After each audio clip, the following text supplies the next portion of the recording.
Yo, yo, yo.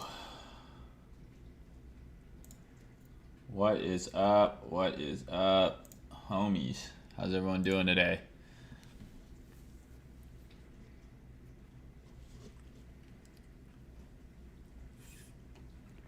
Everyone good? Got my coffee here. Ready to fucking rock.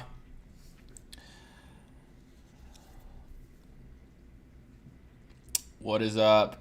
Victor, what's up? TNS, Ranger Rick, Evan, Dixie Enormous, constantly, always here, bro. You're a long-time follower. I appreciate that. David, Raza, Demo, what's up? Andre, Philip, Mezzobag, what's up, dude? Yeah, I can talk about Nerve. Devin, what's up? Zach, Astro, Moose, awesome. What's up, Spaceman? Mr. Matt, Neon Milo, Exiloto. Jordy, what's up? Cool, guys. Welcome to another Sunday stream, Ethereum with Chill with your boy Trader Main. So obviously, a lot to discuss on this stream, so we'll try and get right into it, and we'll kind of just jump into the charts real quick after I give a shout out here to Bybit. As you guys know, I've been working with Bybit for a little while now, doing these streams. They're my new sponsor. So show them some love by signing up to use the exchange with the link in the description. That helps me out, makes me look good, and who doesn't want that? It's an exchange that I use, extremely liquid. Great for getting filled on large size orders. A lot of the big traders use Bybit. So if you're leaving, large size, limit orders, Bybit is consistent, very little downtime, solid exchange, and they've got a deposit bonus going on until June 28th. I talked about this in the last video, so this is still going on. If you sign up with the link in the description, depending on how much money you deposit, obviously there's some terms and conditions you got to check out, but use the link in the description, sign up, make a new account, deposit the money. If you already have an account, you can make another account and take advantages of these bonuses. And get some free money, because that's what it is. They also have another thing that they wanted me to touch on here. They've added some additional bonuses here, so you can check this out. I'll leave the link for this in the description of the video as well. But an extra, $1,600 worth of rewards here. So if you're a new user, you can get up to $1,010. If you're an existing user, you can get up to $100 through the rewards hub, and up to $500 available for referrals. So free money. Who doesn't love free money? It's like an airdrop, right? All you gotta do is sign up, and you get some free money. So I appreciate Bybit for helping me put on these streams, and it would be great if you guys could show them some love, because that helps me out, helps this keep going on. So awesome. Let's get into it here. We are going to focus mainly on Bitcoin and Ethereum today. So obviously we're getting kind of close to 3K on Ethereum. Are we going to get there? Are we going to overshoot it? Are we going to fail miserably beforehand and just cuck everyone who said Ethereum was going to 3K before some kind of correction? That's going to be kind of the main focus. Bitcoin, obviously, huge bounce off the lows. So we'll talk about that as well. I've been trying to upload more videos to YouTube. So this week, I think I posted like 3 videos, just kind of quick updates throughout the week, 5, 10, 15-minute videos, just to kind of let you guys know where my head's at, talk about some trades that I've been taking, things like that. So hopefully you guys find those valuable. I do love doing these streams, but sometimes they're 2 hours long, and I know not everyone's got 2 hours. So I'm going to try and be consistent with that, in that I'm going to try and upload a couple videos a week, just kind of quick hitters, things like that, so you guys know what's going on, know what I'm thinking, because this is my favorite way to communicate with you guys. I do like posting on Twitter, but I'm not very concise, as you guys have probably noticed from my fucking 2-hour-long stream videos. And I'm way better at talking my thoughts out live like this than I am trying to make it concise into a tweet that's 140 or 240, whatever the number of characters is. So let's get right into it. Obviously, none of this is financial advice. You guys already know that. Do your own research. This is highly volatile, highly risky market. So with that out of the way, let's get into it.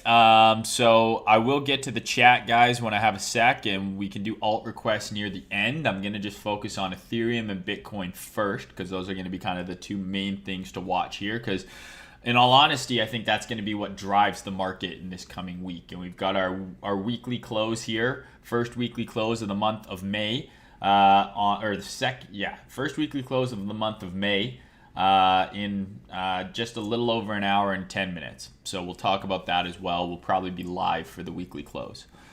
Cool, got a bunch of people here. Awesome. So obviously we've had this huge run up, right, off the lows here. So my last video, if you guys remember, was literally right here. And so I was quite bearish on Bitcoin, and I'm not fully convinced that the correction is over.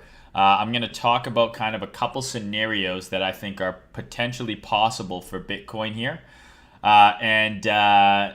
You know, what happened here, because literally at the end of last stream, I was talking about lower targets, and I still think that those are a distinct possibility that we have to be prepared for, right? Everyone wants to get bullish now, right? Everyone wants to get bullish now because we're up 20% off of the low, right? So of course, right, it looks good. We're back above 56K, whereas we were trading below 50K when I was doing the last stream, right? But in an uptrend, right,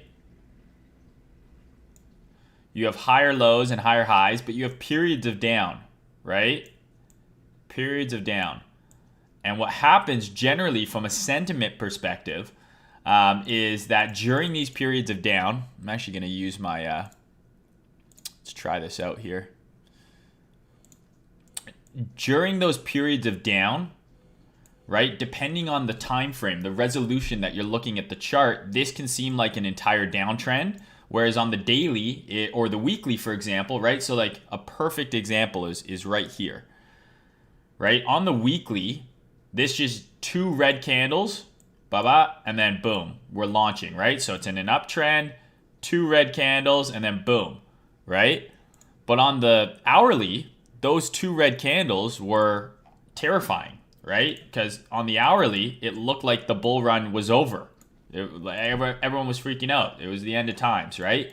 So everything is about perspective, right? And the time frame that you're analyzing price on. And so when you're looking at the trend, this is true for both directions, right? Like, let's assume for a minute that we are putting in at least a temporary top here. I'm not saying that the top is in for good, but let's just assume for a second that we're going to have a medium-term downtrend to here, and then we're going to go up again. Let's just assume that that's what's going to happen.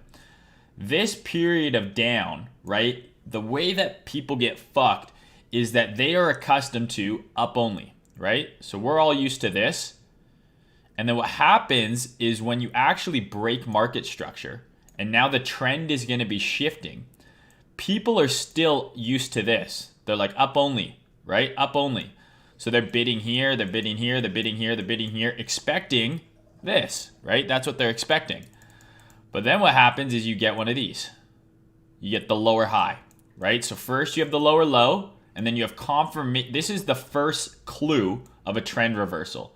The second confirmation or clue is the lower high, and then the confirmation is when this low gets snapped through, because now we have a confirmed high, low, lower high, and lower low, right? So now you have confirmation. I'm not saying you have to wait till here to sell, but the point is this is how people get fucked, longing the top and never taking profit, and buying the dip and then buying the dip that keeps dipping, right? Buying the dip works, it works, it works. And then one of these times, right, it's going to make a lower low. You're going to buy the dip thinking we go to a new high, and then it doesn't make a new high. Well, then what do? Right? Oh, well, they buy the dip again, and then it drops lower. Then they buy the dip again, right? Oh, there's the pump. We're going back up again, and then it drops lower. And they haven't realized that we've had a trend shift here, and they're still accustomed to this, when in reality, now we've got to change our perception of what is going on with price. And that's my one concern with what might be happening here. I'm not saying that we're not going back to all-time high. I'm pretty bullish, right? But I don't think that a move lower down into here, right, that I talked about in the last video, right, the swipe below here, this is not out of the question yet. The difference is in my last video we were trading here, right? And I had a few people message me and were like, oh, you're so bearish in your last video. It's like, well, just like price doesn't go up in a straight line, it doesn't go down in a straight line either. In a downtrend, right, when we make that lower high, right, people are bullish here. They're bullish all the way here, and then it cucks them, right? And that is what could be happening here. So that's the only thing I'll say. It's not that I was like, oh, I'm so fucking bearish. We're going to here for sure. I said, listen, we broke market structure on the daily. We broke a key weekly swing low.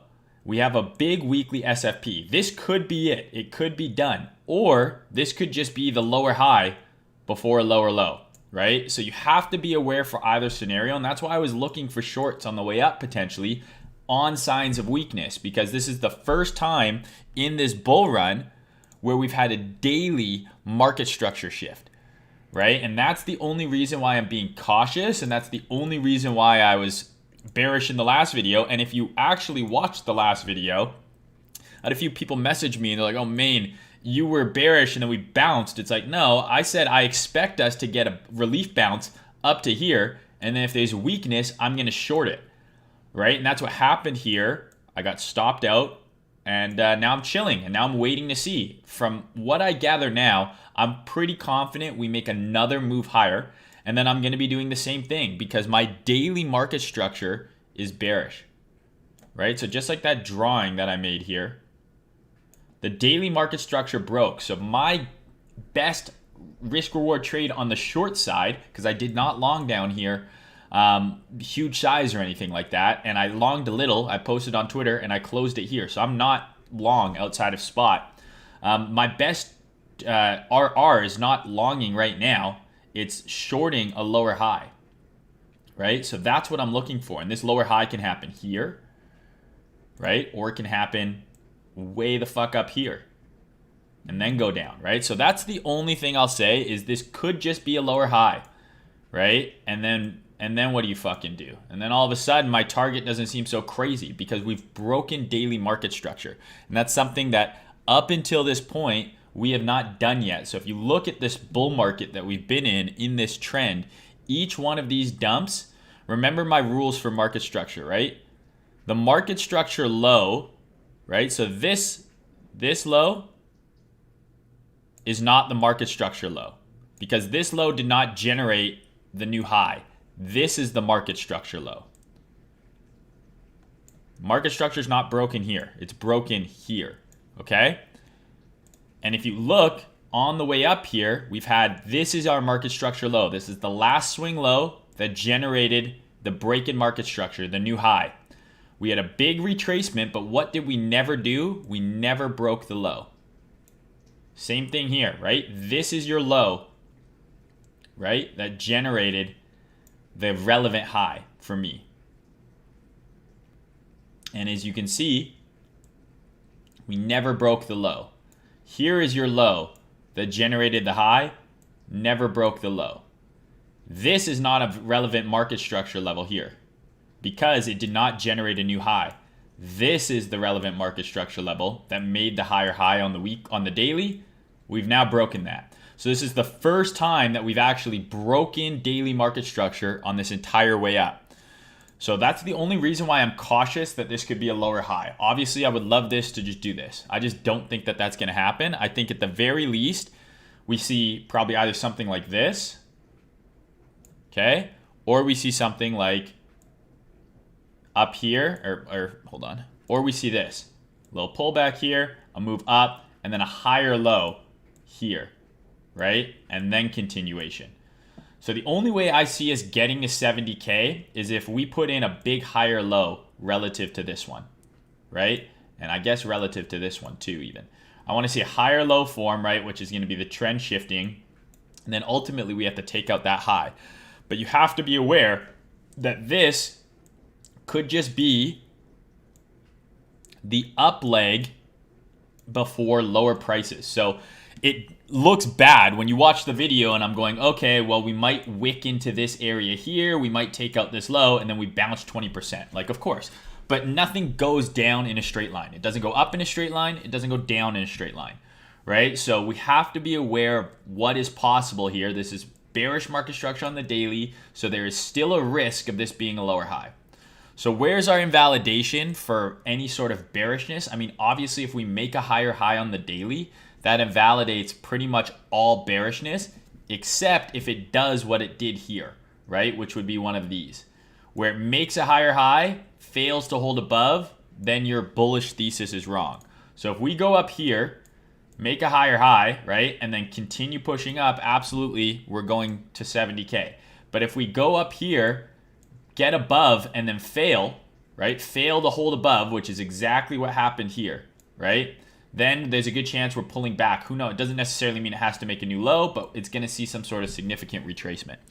So the main scenarios that I'm watching on Bitcoin high time frame are basically a lower high forming somewhere in here. Okay, somewhere in here. And then a lower low. Okay? Or a rejection from here, but then a higher low. Right? So what I'll be doing most likely is if we get a rejection from here, I will short it, but I'll be looking to cover it into here with the anticipation that we could be making a higher low. And if we do, great, I can get long on a sign of strength. What is a sign of strength? Something like this, right? Something like this, a swing failure pattern, right? A retest of a key level. That would be a sign of strength. Or, right, so we come up here. If we fail here, then you can short the underside like an SR flip for lower prices. And this could end up being a big correction down into here. So I'm just kind of spitballing right now some ideas I have, but I had like 5 or 6 people direct message me on Discord and Twitter being like, bro, you were so bearish in your last video and then we've gone up. And it's like, well, that's fucking how trading works, right? It goes up and down. And I was talking about how we broke daily market structure and I think we could go lower, but it's not going to just go like this, right? It doesn't just go in a straight line. It's not just going to sell off like this, right? It's going to have, even at the 20K top, right? People seem to forget that all the way down, right? It didn't just go to zero, right? There's a big bounce. There's a big bounce. Sell off, there's a bounce, right? Sell off, big bounce.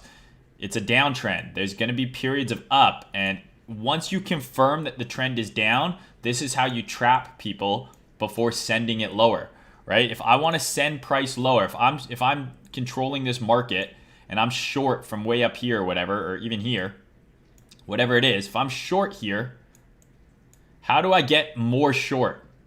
Well, I get people to buy, right? And then what are you doing? You're selling into them. Send it lower. Get people to buy. How do I close my shorts? Right? How do I close my shorts? You close your shorts. What's a close? How do you close a short trade? Into a buy, right? So there needs to be demand. Price comes up, right? You're closing your trade, you're taking profit, right? And then how do you get more short, right? You're selling into demand. So the price can't just go like this, right? It oscillates between supply and demand, but if you can identify the trend, if you know the trend is down, you want to be selling on the bounces, not on the down legs. You want to be selling on the bounces. Just like buying the dip is the reverse, right? If you're bullish, you don't want to buy here, right? You want people to get bearish, start shorting into demand, right? And then it takes another leg up. You want to be buying the dip, right? Sell the rips, buy the dips. So all we're trying to do is determine, sorry, I think I got something in my teeth. Hopefully it doesn't show up on video. Is what is the trend here? That's all that matters. And if the daily trend has shifted, then there's a good chance this can be a lower high. The weekly trend is not shifted yet. This is my key weekly market structure. So all I'm saying is I'm still being cautious and I will short weakness, right? I think we're going to have another push up. We made a higher high here on the daily, right? We made a higher high above these highs. You can go a 12-hour, get a swing high here, right? So we have our 12-hour market structure right here.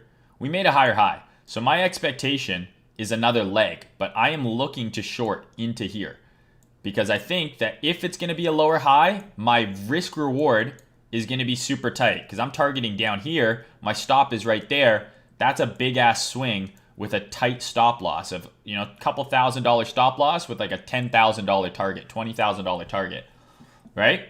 So that's all I'm saying. I'm not saying that we can't go up. My scenario where I see us going higher would be like this, right? And then a higher low. I don't know what happened there. And then a higher low. And then continuation. That would be the scenario that I see where we go much higher.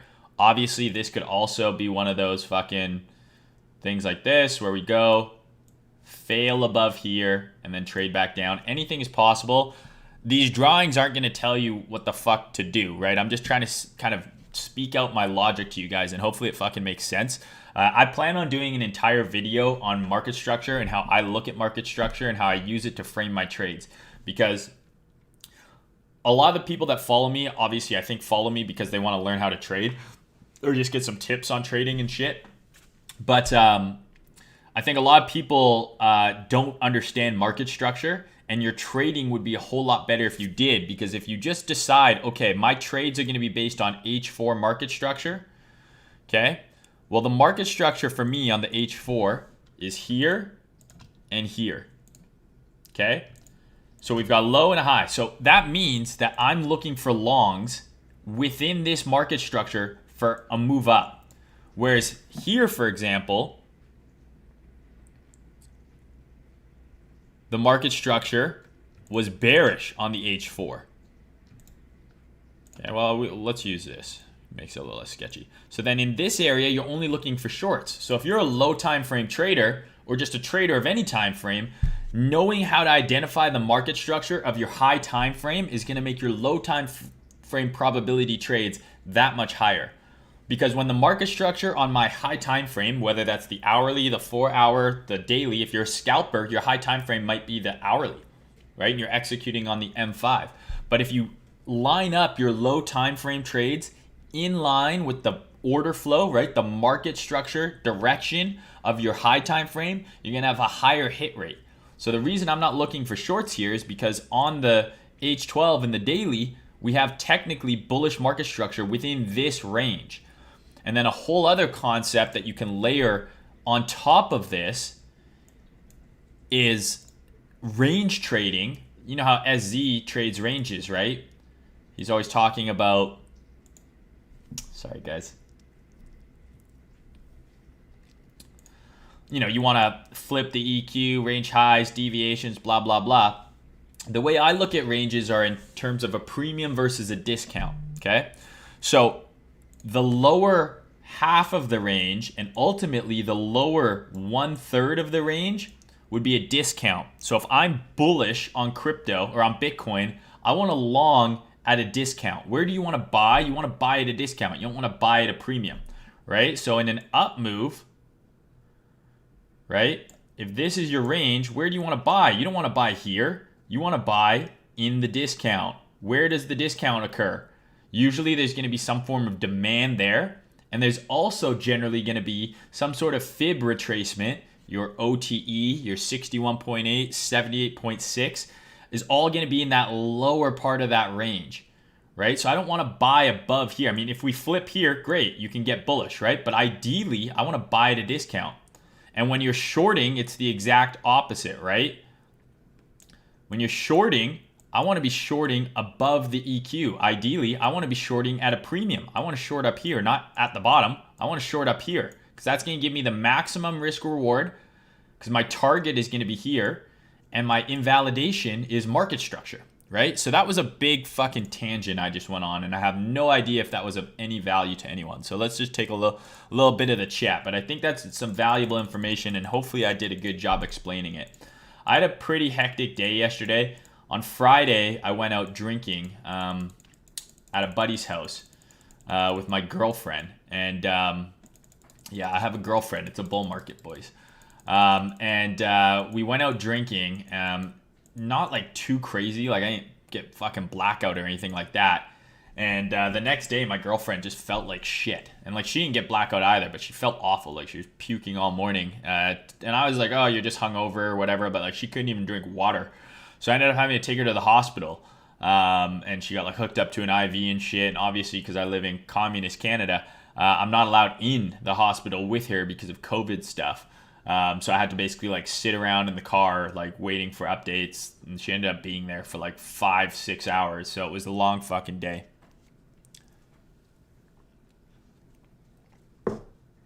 So did all that just gibberish I just talked make sense? Because that's really valuable information.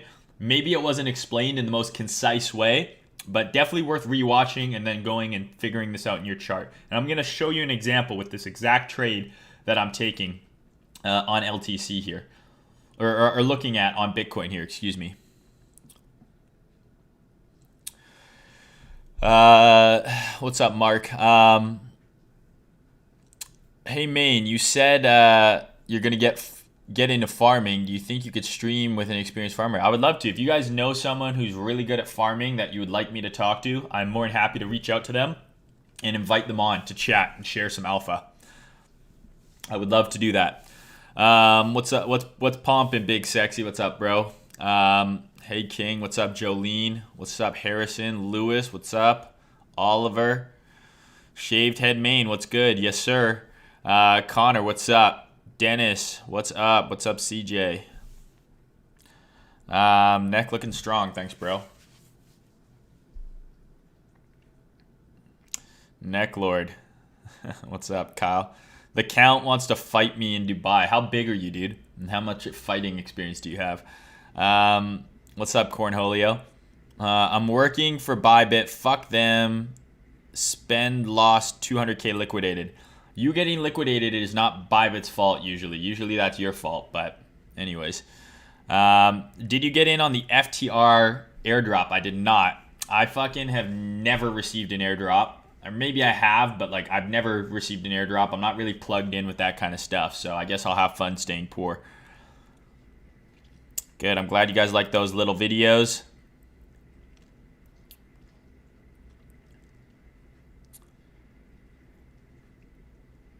Simply Gained says, I started in late December of last year. I've 3.5x my portfolio where a lot of things have 5 to 10x. Have I underachieved? So that depends.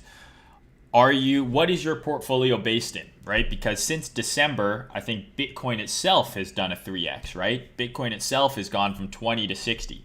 So if your portfolio is based in Bitcoin, you've overachieved versus just Bitcoin.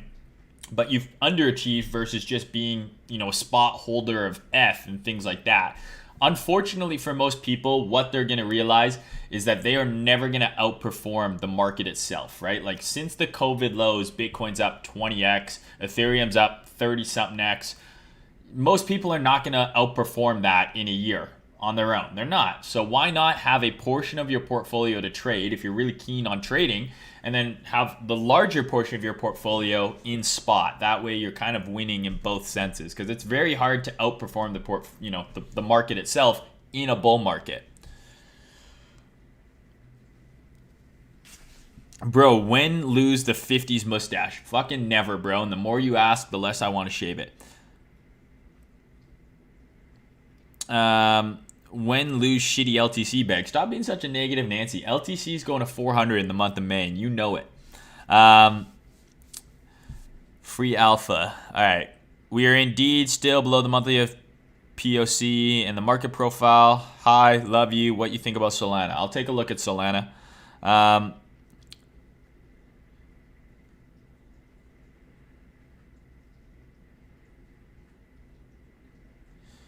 When someone asked you to scalp a few streams ago for BTC, everything you said was dead on. 48K retest to 56K. Then you said short it to 52K. Now it's back to 56K. Genius. There you go. I'm smarter than I even realized. At what point on the BTC chart do you sell your alts? I sell my alts when the alt chart looks like shit. The alt BTC chart is bearish. That's when I don't want to be in that alt anymore. As long as the alt versus BTC chart is bullish, your alt is outperforming Bitcoin, right? Because you got to remember, in 2017, Bitcoin topped and then alts continued to go crazy for a little while, right? Where do you confirm your short? After the lower high breaks support. So if I'm looking to short, let's say here.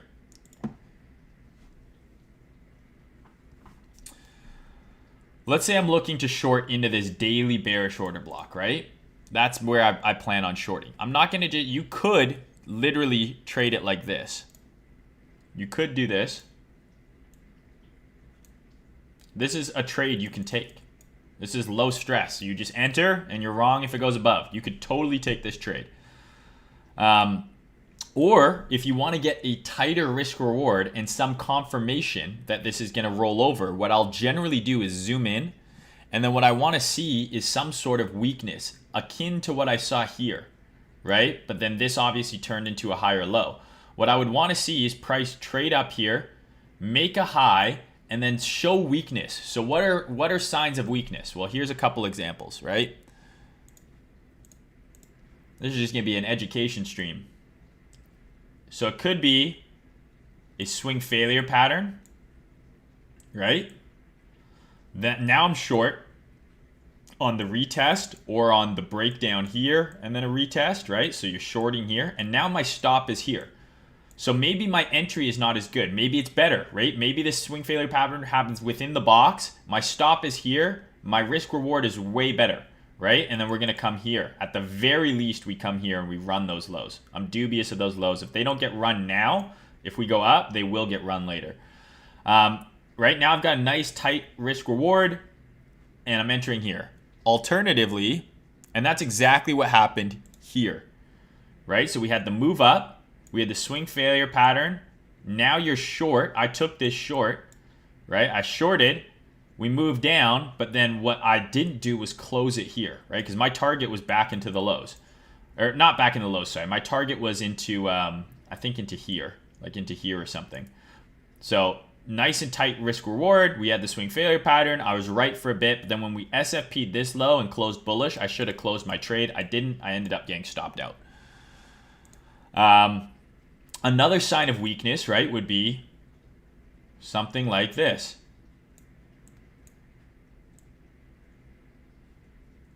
Right? What do we see now? Now we're having shifting market structure. So you're shorting here or you're shorting here. And this is just a microcosm for what I showed you on the high time frame, right? We have this big move up. I don't know why it keeps doing that.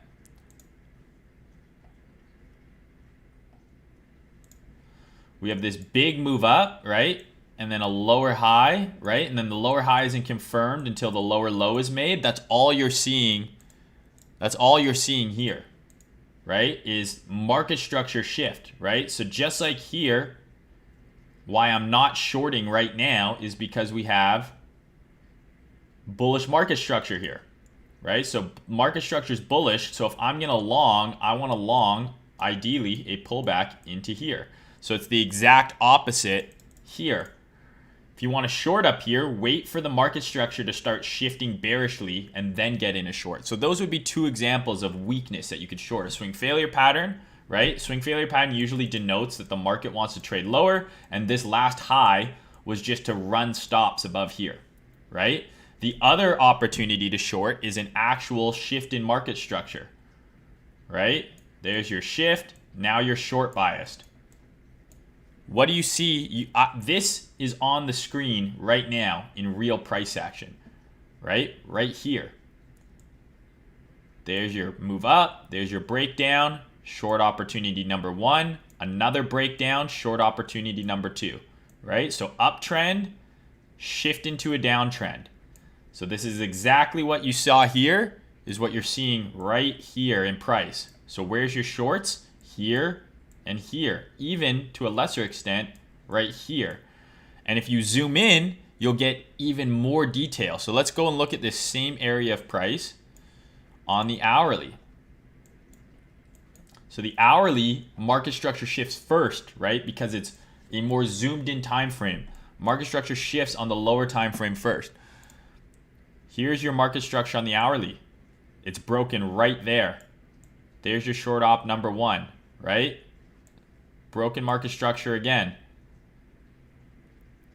what do you want to do? You want to short into, here's your range, into the premium. What is the premium?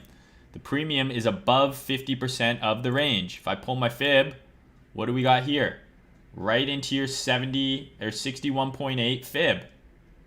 There's your EQ. We're in the premium now. That's where you want to be shorting. This is where you want to be shorting.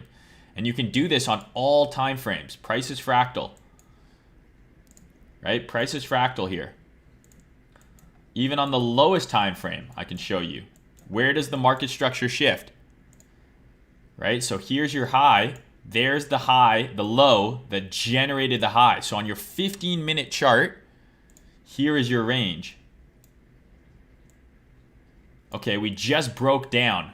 We now have bearish market structure on the 15-minute chart. Your EQ of the range is right here. What do you think this is? That's going to be right into your fib. From here to here, that's going to be your optimal trade entry short. Bearish market structure on the 15-minute, there's your short. So there's no SFP, but this is what I mean by weakness. We've broken down.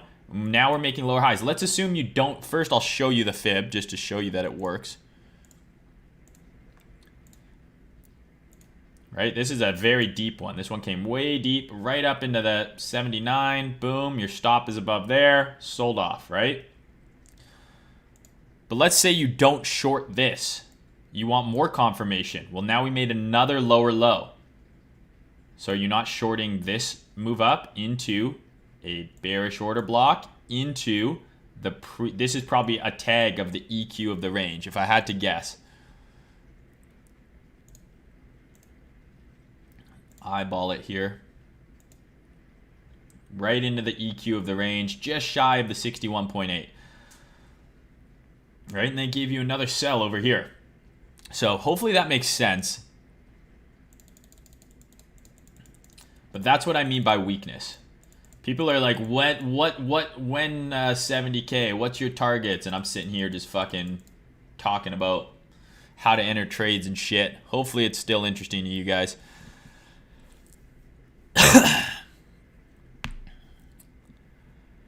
At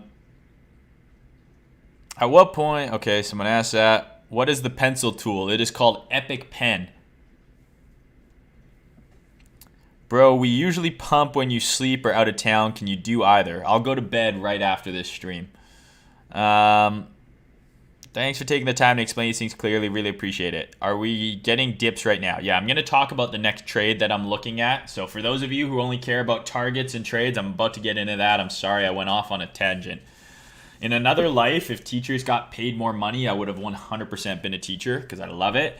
But they don't get paid anything, so I never was interested in it because I like money even more. That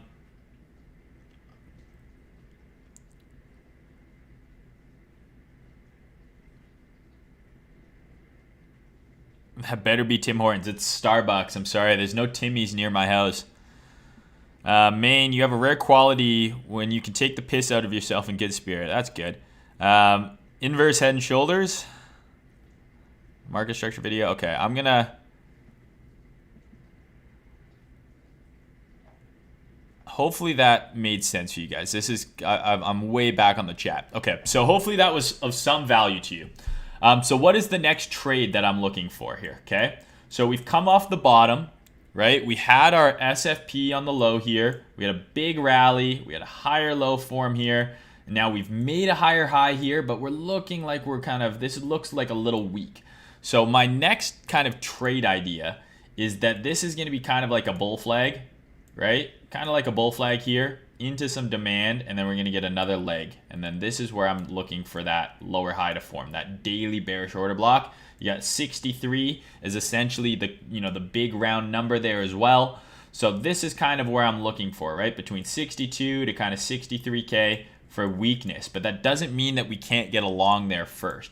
So what I'm looking for here, and I posted this exactly on Twitter, this exact setup, is I'm essentially looking for a pullback, okay, into demand, right? So we have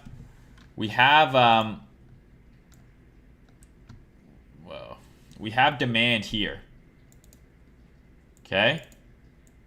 Whoa, I don't know if I like that. I'm gonna use this. Let's give it a go. This is my demand area for two reasons. Reason number one is this is the down move, right? That caused the move up that broke market structure. So we took out all of these highs. All of this up movement was generated in this down move, right? So this is my area of demand, my bullish order block. So this is a buy. On a first attempt, this is a buy. The second reason why I like this is because we also ran this low, right? We ran this low. And so what does that mean? That means is not only is this demand, right? But this is also a breaker right here. So the breaker, remember, is the down candle, right? So in a bullish breaker, right, is the down candle that took out a low, right? So this would be or the up candle, excuse me, that took out a low. Here's your bullish breaker. Then you buy the retest. That's what you have right here. You have an up candle that ran a low. So to me, this is not only an order block, but it's a breaker. So this is a long. So what I'm looking for on Bitcoin now is a long, something like this. I'd probably put my stop down here, and I'm probably going to target into, I think we'll go higher, but this is kind of the setup that I'm looking at right now, is basically a pullback into this order block that caused the higher high, right? Get everyone to fucking flip bearish again, pull into here, and then send it higher. So that's my invalidation could be below the breaker, but I'm going to put it here because to me, this is like an order block, this entire area. So I like my invalidation below this swing low. Right? So that's the next setup that I'm looking for on Bitcoin. Some sort of pullback in here and then a move up. Just enough to get everyone bearish and then move up. And what you can do is, just like I talked about looking for weakness up here, you can look for strength in here on the lower time frame, right? You can look on the lower time frame for an SFP or something, bullish market structure, to get in a long and have a tighter invalidation relative to your entry. Or you could just set a limit bid there, your stop there, and your target right here. So that's the next trade that I'm looking for, okay?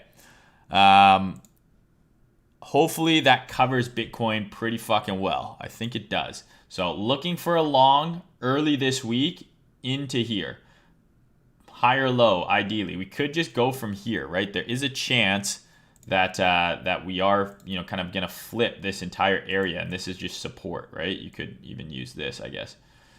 But you could argue that we're gonna just go from here, but I'm gonna set bids again. If this is my trading range,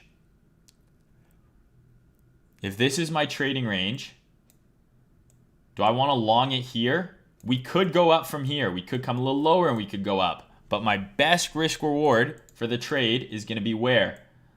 Below the 50%, which is going to also line up with our demand.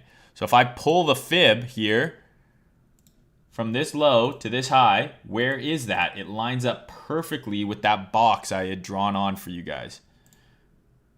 This lines up perfectly with my area of discount. So this is where I want to long as opposed to right here. Could we go from here, the 0.382 tap and go? Absolutely. If that's the case, I missed the trade and I look for the next one. But this is where I'm looking to get long on Bitcoin for another leg higher. And then my high time frame kind of view is that we're going to be looking for some sort of potential weakness up here. Okay. Not so, like, this is basically my high time frame view for now. Little bit of a pullback, move up into here, and then we're either going to make a higher low and continue. Okay, that would be option number one. Either way, I'm shorting or hedging in this area. Even if we just make a higher low, I will hedge here, take profit on longs here, and then I will look to long here if we get strength. If we don't get strength, I will look to compound on shorts that we're taking up here. Okay, so either way, I'm looking to get short to hedge my long exposure and take profits. So let's assume I get filled here. I'm TPing here, and then I'm opening shorts to hedge against my spot exposure. Okay, and then when we come here, if we show strength, I will close shorts and look to long. But if we don't show strength, I'm going to look to compound my shorts for lower prices. Ideally, the most bullish situation is something like this. Okay? The other situation that I would look for, you know, kind of maybe a big old short is if we go up like this and then we make a slightly higher high and then we fail back below the high, that would be a short trigger for me, right? So exact same scenario as here. Go above the high, fail, perfect retest, sell off. Exact same shit is what I'd look for here. Okay, so hopefully that made sense. I feel like I'm a little bit out of sorts today, but there was a lot of information there. Hopefully it's helpful.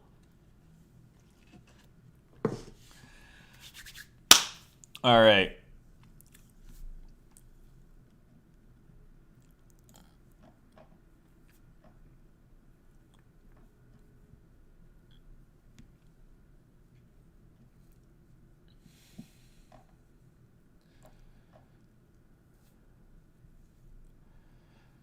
Yeah, I'll definitely do a market structure video.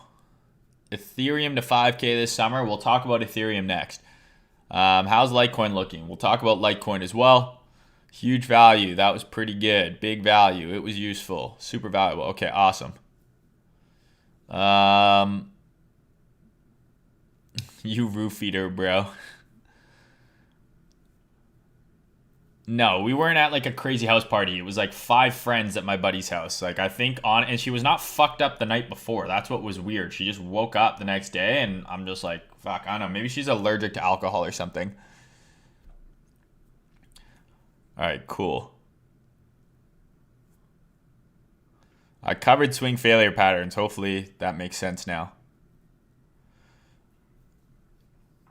So do I use divergences to add confluence to a market structure break? You absolutely can, right? So if you look at the RSI, right? What you'll see here is if we get another push up here in price, right? So we're in an uptrend here. If we get another push up in price, right? Like this, what you would want to see on the RSI, ideally, is price making higher highs here. So let's say this is where it tops, right? So it tops in here. And then it goes like this. Then what we would want to see is the RSI make a high here, which is relative to this high, right? And then you would want to see it do a lower high here. Because now you have a bearish divergence on the RSI in confluence with your resistance zone, in confluence with potential breaks on market structure. So absolutely, you can use divergences. They work great. A perfect example of that is right here, right? So we had price make a higher high here, right? And a lower high on the RSI. So this short here is high confidence. Why? Because we have a bearish divergence on the RSI showing weaker strength, relative momentum is decreasing. You can also use the MACD for divergences. It's not something I use, but I don't use the RSI religiously. I kind of know how it works. I'm not an expert by any means. Cold Blood Schiller is awesome with RSI. But this is a kind of scenario I could see happening, right? Is where we grind up into this kind of 60 to 64K order block here. We start putting in a bearish divergence on the RSI, and then we sell off, right? That is something that I could see happening.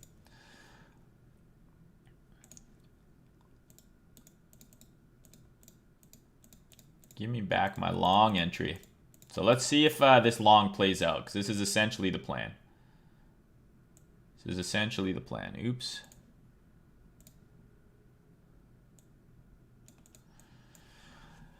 Okay.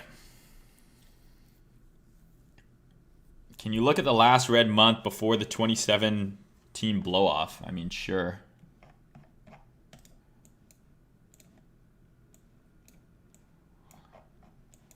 Monthly chart is just retarded. There's your last monthly.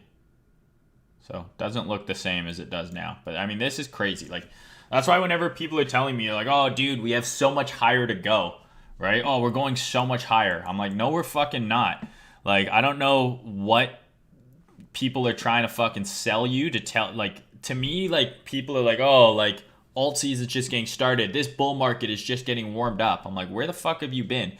Like, if Bitcoin goes to 100K, this chart will look nuts, right? So let's just, we'll draw it out here.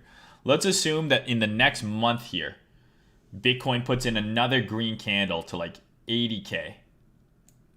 And then we have, you know, another green candle to 100K. Okay? Like, oh my God, like this looks great. This already looks nuts. This would look even crazier. But the thing is, we're from where we are now to here is not even another 100% gain. So as well, it might look crazy from like a chart perspective. As the value of Bitcoin increases, right, the percentage gains become less relevant, right? So like a 10% move at 10,000 is way different than a 10% move at 100,000 in terms of dollars, right? And what it looks like on the chart. So when you're doing that kind of mental math and you're like, oh, Bitcoin at 100K would be crazy. It's like, okay, but a 10% move at 100K is a $10,000 move.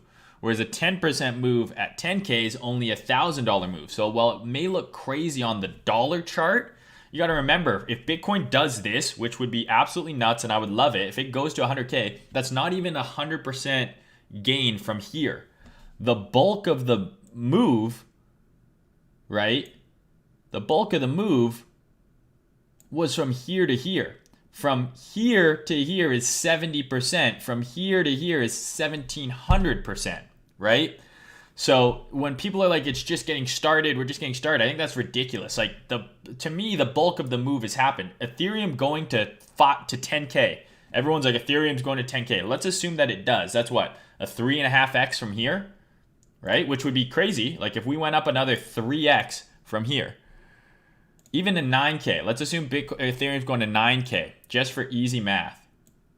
On the chart, it's going to look absurd, right? Because 9K is so far away, right? But that's only a 208% move when already in the last year alone, right, we're up 3,000%. So like when people are like, the bull run is just heating up, blah, blah, blah, like the chart might start to look crazier, but the percentage gain to move the chart thousands of dollars is way less. Like, to me, the bulk of Ethereum's gain, right, is in. Like, yes, it can go way fucking higher, right? But the majority of this move, right, the biggest percent gain of this move is going to be for the people that bought early on, right? Like, and obviously this is crazy, right? If it goes 10,000% this run, that would be fucking nuts, of course, right? But the people who bought early on, right, you've already experienced the major part of the run, in my opinion, right? Like, buying Bitcoin now for a potential of it to go up another 100%, to me, is not like that great of an investment.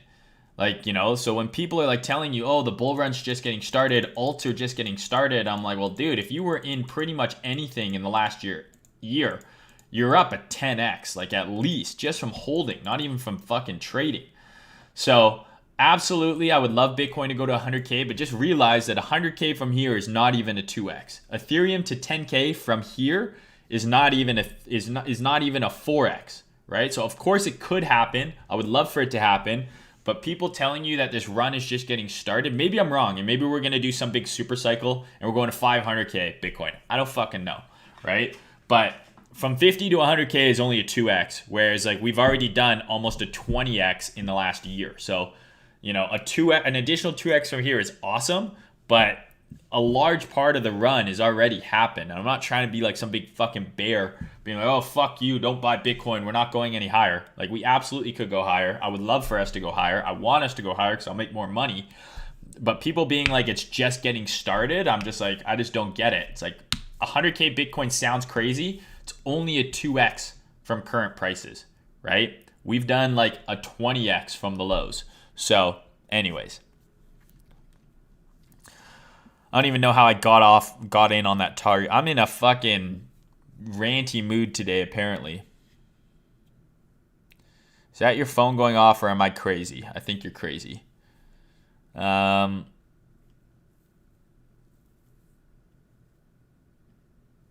farm shrimps on BSC. I don't even know how to do that.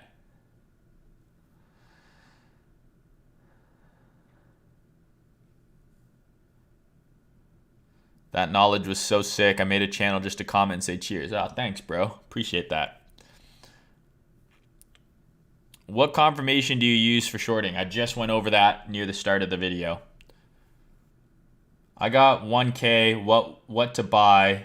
Bitcoin or ETH? If you're the real TikTok compilations from Twitter, that's funny.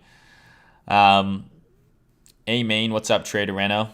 The count. I'm 500 pounds. Okay, I'll definitely fight you. I like the up, down, or sideways one. I agree. Sup, bro? What's up, Sainty? Ontario is the worst place to live on earth right now. I believe it. Adopt me, please. Not looking to get a dog first, then maybe I'll adopt you. Do you journalize your trades? Yes, I do. Not nearly to the extent that I used to. I used to be like very meticulous in my journaling. I had on my computer, I had folders for each trade where I'd write out on here, here's where I took the trade, before and after screenshot. And then I started using software to do it. I used Edgewonk, where it would track my strike rate and all this kind of shit. I'm way lazier with it now, and it's not probably a good thing, but I don't know. I've definitely fallen off it a bit. I couldn't live in Canada because of the cold. It does get cold here. I call that a pedo stash. Correct. This is a perv. I call it a perv stash.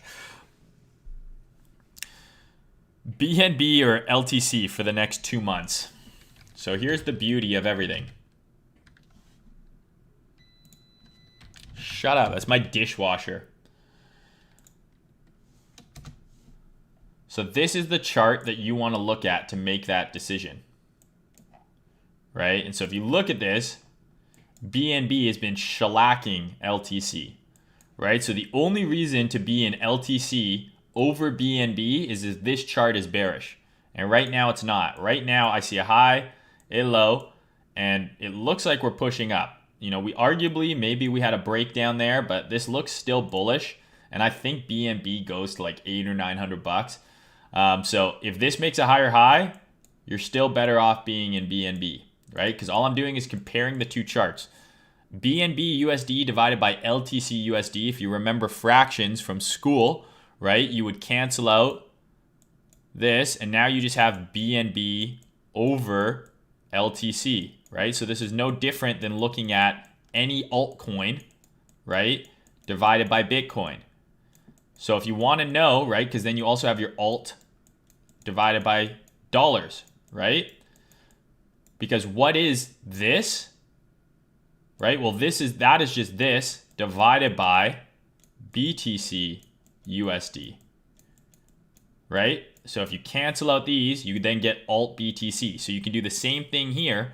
And just like in alt BTC, right? So if you want to know if you should be in ETH right now, well, the fraction FBTC is in an uptrend, which means that ETH USD, the numerator of the fraction, is increasing and is stronger than the denominator. If the fraction as a whole is going up and this part of it is bullish, the numerator, that means that the numerator is stronger than the denominator. Your money is better off in the alt relative to the BTC. So the exact same thing can happen here. If BNB divided by LTC is bullish, your money is better off in BNB. If this chart does this, your money is better off in LTC. So right now, long story short, BNB. What the fuck happened to UTK? We'll go over UTK. UTK's pumping. I'll do Ethereum next.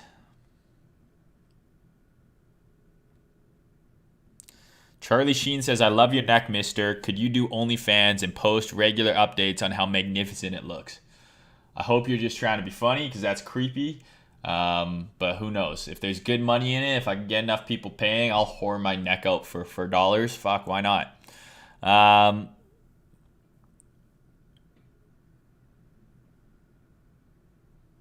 This guy says I got a money generator alpha for you. Okay, bro, DM me. Lots of Canadians hating on Canada in the chat. Canada's not that bad. Any chance we can chart Cardano? Sure.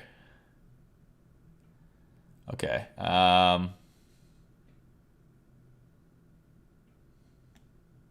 Jesus, the chat just goes ham. I get lost. Okay.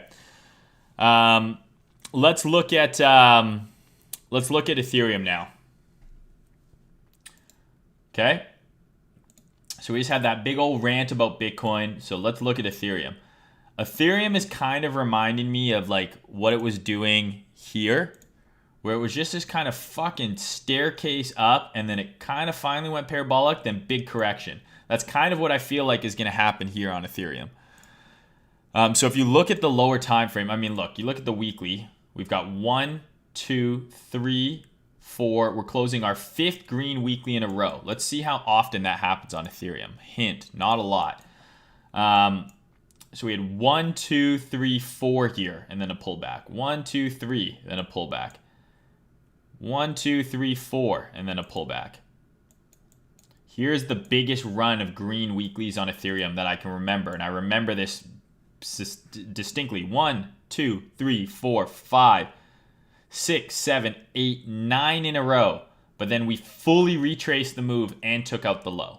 Right? 1, 2, 3, 4, 5, 6, and then a pullback. Going into all-time high, we only had 3 and then a pullback. Here, 1, 2, 3, 4, 5, and then a pullback. 1, 2, 3, 4, 5, and then a pullback. So 5 green weeklies in a row, not super common. Could we have 6 or 7? Absolutely. Anything can happen. And if you look at like, you know, certain things like the RSI on, I think, the daily, just now is getting into overbought, right? So we're just now getting into overbought. But here's the thing. Look at how overbought RSI was here, and look at how much higher we went. RSI got overbought at 1,300, and we went all the way to 2,000. So this alone, this is my thing with indicators, is they're not enough on their own to make a decision. You have to have the indicator plus price action. Confluence those two things together, then you can have useful information. Just having one or just having the other is not enough sometimes, right? If you're just using the indicator, also learn price action. So then if your price action lines up with what the indicator is telling you, great. But this alone being like, oh, RSI overbought, I'm shorting Ethereum. Well, you got fucked, right? You got fucked for the entire month. And we put in a huge bearish divergence. And then the pullback that happened didn't even come as low as that initial pump, right? But then look at how hard it reset the RSI here. So yes, we're starting to get overbought. Same kind of thing I'm looking for on Bitcoin, right? Is if this starts to, right? Because right now this is technically a bearish divergence, just barely. But it is, just barely. This is slightly lower, right? So if this is a huge bearish divergence here, if this rolls over, right? If this starts to roll over here, then that's probably a sign that this thing is topping. But it can go on, right? It can stay overbought a lot longer than you think. But 5 green weeklies in a row that we're working on here. 1, 2, 3, 4, 5, 6, 7, 8 green daily candles in a row. Again, something that doesn't happen that often. 1, 2, 3, 4, 5, 6. There's a red one, so that fucks it up. But yeah, it doesn't happen that often. So I am expecting some sort of a low rug pull on Ethereum. Ethereum BTC has been going straight up, and it's coming into resistance here soon. And that coupled with this looking insane, like this is insane. What is this price action? Right? Like this is just literally like just a grind up. This is very hard to trade, right? Like if you didn't long this down here, this is a very hard kind of area to trade. And usually these types of grinds up like this end up with some sort of shakeout. And it just hasn't happened yet, right? We kind of had a larger scale version of this here where it was just this kind of grind. This just fucking grind up in this channel, big shakeout, right? And then continuation. So I still think ETH has higher to go in this bull run based on Ethereum BTC. But as of right now, I'm not interested in longing Ethereum this high. And if you longed it down here, which was only literally a few days ago, right? Like literally a week ago when we did our last stream, we were trading at 2,200. We're up $700 since then, right? We're up like 40% on Ethereum in the last week. If you long this down here, this is where you start taking some money off the table. That's how I would do it, at least, because we have a few things that we're running into. We have our big 3K psychological resistance. We have this completely unsustainable price action. This is not just going to do this. As much as people think that this is just going to go like that to 10K, it's not. It's going to go like this. Right? Like it's going to have some sort of shakeout that fucks all the people who jumped on the party late. So the way I kind of see Ethereum going here is we either, I'm going to just put some levels on the chart here. I want to actually take this swing. Okay, so if you take this swing,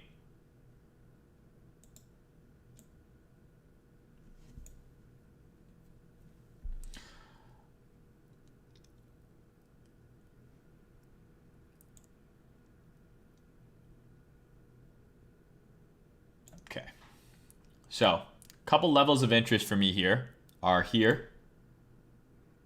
Okay, and I'll explain what they are in a second. And then obviously, as close to 3,000 as I can get. Close enough. So what is this first level? This first level is a standard deviation of this range on top of itself. So if this is your trading range, if you copy and paste this on top of itself, so you then take whatever this percentage is, paste it on top of itself, one standard deviation would be here, okay? And then 3,000 is obviously close enough. 3,000 is our big psychological level, right? So we have our standard deviation of the range above, and then we have 3,000 as our psychological level. And then we also have, where could I get? What do I want here?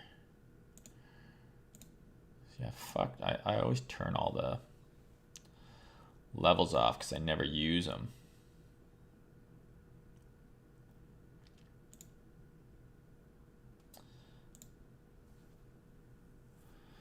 Oh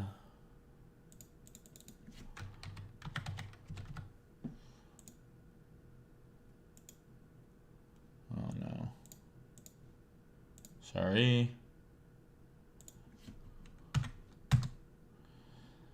Okay. Here would be the other level. I'll add one more.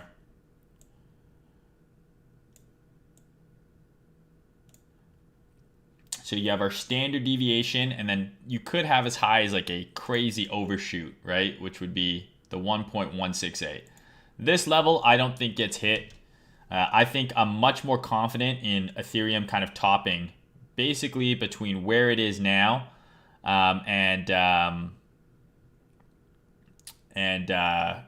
3,200, let's say, right? So the reason being is 3,000 is a big psychological level. I think a lot of people will, just like 50K, right, on BTC is a psychological level. This is the level where I think people might sell, especially if you've been riding this a long time. You bought Ethereum at $300. That's a 10x, right? It's just a big psychological level. So I wouldn't be surprised if we have volatility at this level. I also wouldn't be surprised if we absolutely cuck it and don't get there, right? And then pull back first. Totally possible. And then you could overshoot it, right? Everyone wants to short here, and it just puts in one last final leg higher. But to me, the risk reward to the upside is just not there. This move has been nuts. It's been outpacing Bitcoin. Ethereum Bitcoin's been on a crazy rip. So I think between where we are now up to like 3,200 is where you plan to at least exit some Ethereum. I'm not saying sell all your spot, but if you longed it a week ago and 40% ago, right, you've caught the bulk of the move, right? And I tried to put this into a tweet, but again, I'm not the most concise, as you guys can see. Where is it here? If you longed it from here to here, you caught a 30% move. Let's assume that it goes to 31, our next level there. That's a 40% move. You've caught 3/4 of the move here. And the risk reward to have it potentially, because I think that the reaction we get is violent. I don't think it just does this. I think when it does dump, it's going to dump pretty hard. So let's assume you take profit here and then it goes a little higher and then it dumps, right? Well, you're stoked. You caught 3/4 of the move, if not more. But the problem is, if you say, I'm not taking off till here, and then it does this, well, now you're pissed, right? Because now you could have exited at 3,000 and now it's way down here. Trading is not about buying the absolute low and selling the absolute high. If this is the entire move, if you can capture from here to here, you've absolutely crushed it. It's about catching the meat of the move. By all means, if you want to hold it because you think we're going straight to 5K, go ahead. I don't give a fuck. But if I longed Ethereum down here, which I did not, and was holding it up here, I would at the very least be paying myself here and bringing my stops up along the way to make sure that I don't give back a bunch of gains on the eventual shakeout that is coming, because it's coming. So that would be kind of my thoughts on Ethereum here, is I think we probably are going to be topping in the next little bit here, somewhere between kind of where we are now to as high as 3,200. That's where I would say that $300 range, I would say, is probably where we look to see a temporary at least top, and it'll be same as Bitcoin, right? It's either going to be a higher low, or it could be the beginning of a much larger pullback. But regardless, to me, to not at least take some profit on the way up here and to lock those gains in from this crazy move is just silly. Could we overshoot? Yes. Could we fail short? Yes. Could we go even fucking higher? Of course. Anything can fucking happen. But this is how I would play it. I would be taking some profits as we approach 3,000. I'd be prepared for volatility at the 3K level, as high as like 3,200. And if you want to ride it because you think it's going higher, trail your stops up along the way. But like longing it right here, the risk reward just doesn't make sense to me to long after this fucking move. We had this move in a week and people are asking me if they should long now, right? Usually that's a sign that, maybe one more push and then some sort of rug pull. But again, anything can fucking happen. That's just how I would play Ethereum personally. And this kind of price action is complete aids to trade, right? Like, I don't really know how you're getting in on this, right? Like, it's just a slow fucking grind consolidation, right? So I would need to zoom in and I would need a little bit more, kind of definition. So looks like we're putting in potentially a higher low here, right? So I would want to see something like, okay, maybe we get back below this high. That could be a short opportunity, something like that, or a profit taking opportunity. If you're long and we do this, get out of your longs now, because now is a good chance we're going to correct even further, right? So I just like, I'm all about, at this state of the bull run for me, because I've done very well for myself in this bull run, I'm all about capital preservation. Like I said earlier, Bitcoin going to 100K is only a 2x on Bitcoin that I own, some of which is up 15x, right? I don't need Ethereum to go to 5K for me to make money. If it does, I will make more money, but I'm interested in capital preservation in all senses of the word. So if Ethereum is going to go to 3,100 and then top, if I was long at all here, I want to make sure that I'm not holding through the fucking pullback, because then you sat in an uptrend for a week and half of that uptrend will get erased in 2 candles, right? These kind of move ups end with sharp retracements, and maybe then it just V reverses, but it will have a sharp retracement at some point. It's just a matter of time, and timing it is very hard. But that's kind of what I would say for Ethereum. Like if I'm in this thing, I'm taking some profits, I'm locking in some gains, I'm trailing stops after this kind of a move. And that lines up very well with what's going on in FBTC.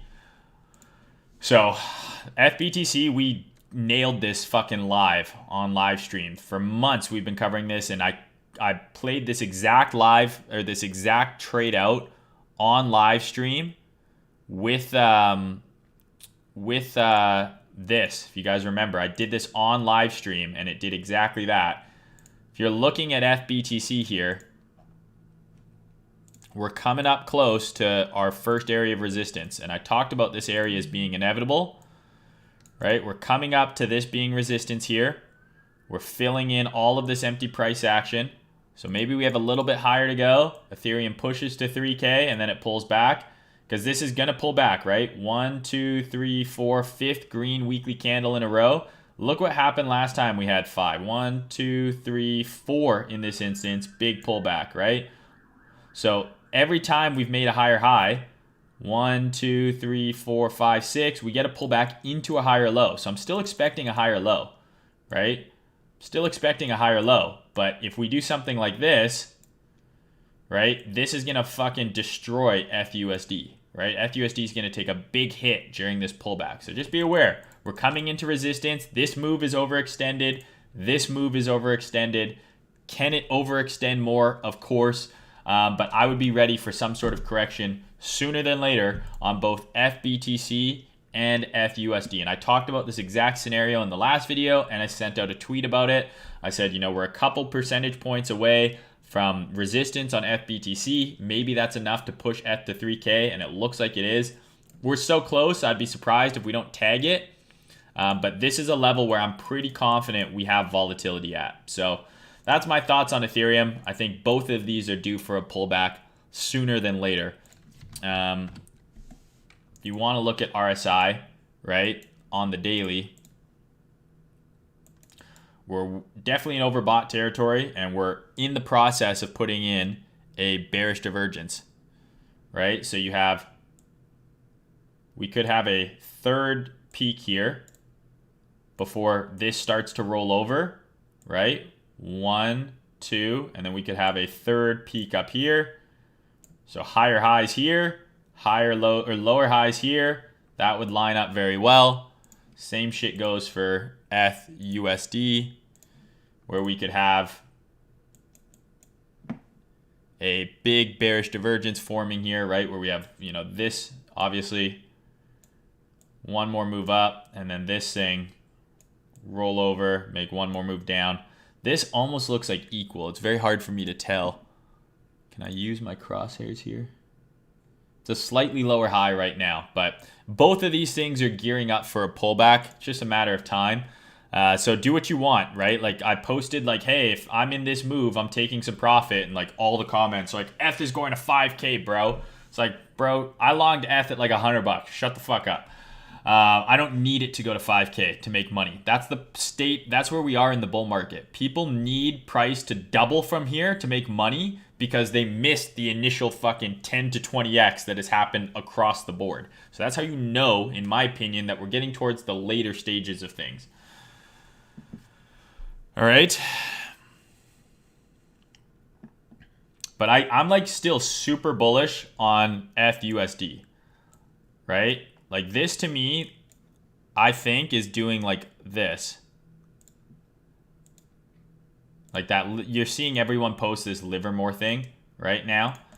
All of that, a Livermore accumulation cylinder, it's just a fucking uptrend, right? And I've been talking about that, like, I'm going to do an entire video where I talk about why I think most patterns are fucking memes. Because I've been talking about this uptrend on FBTC for literally like 8 months. And everyone now, after it's up massively from the lows, is like, oh, it's a Livermore accumulation cylinder. It's like, oh, okay, you mean an uptrend, right? What is a Livermore accumulation cylinder? It's higher highs and higher lows, and then a big parabolic leg on the way out. So it's an uptrend then, right? Like that's so dumb. But regardless, I still think we could see something crazy like this, right? Which would mean FUSD is going higher. Maybe this is FUSD at 5K, but that's still not even a 2x from here in dollar terms, right? You got to remember that. So if you're waiting for this like God candle on ETH to send it to 20,000, I don't know if that's happening. It could. Anything is fucking possible, but just realize where we are now, how far we've already come, and that a huge dollar increase here is not the same percentage gain as you think it is. Seeing Bitcoin go from 10 to 50,000, oh, it's a $40,000 move. It's like, yeah, but that was a 5x in price, right? from 50 to 90,000 is a $40,000 move, but that's not even a 2x in price. And that same goes for Ethereum. Even if FBTC does this, it doesn't mean that you're going to get another fucking 20x out of Ethereum. Anyways. So yes, I still think that this has a big leg coming out of this uptrend, right? Where it has another pullback and then another crazy leg. I'm pretty sure. But it doesn't mean that it's not going to have some sort of pullback along the way. And I just saw someone ask in the chat, do I think ETH has gone parabolic yet? I don't know, bro. Does this look parabolic to you? It looks fucking pretty parabolic to me. And again, this could go to 5K. And just remember that from here, if you bought ETH today and it went to 5K, you only made 70% on your money. It's not that crazy. It's obviously awesome. 70% is awesome, but it's not like fucking 700%.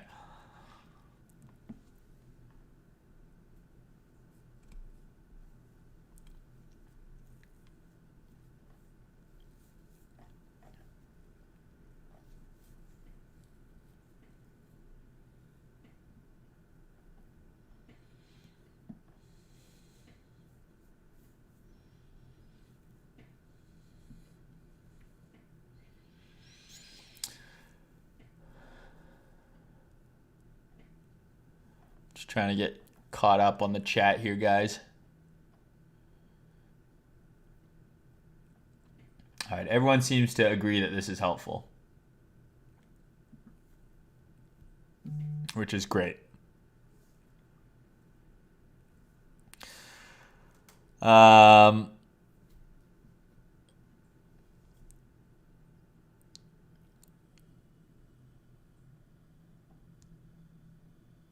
Okay.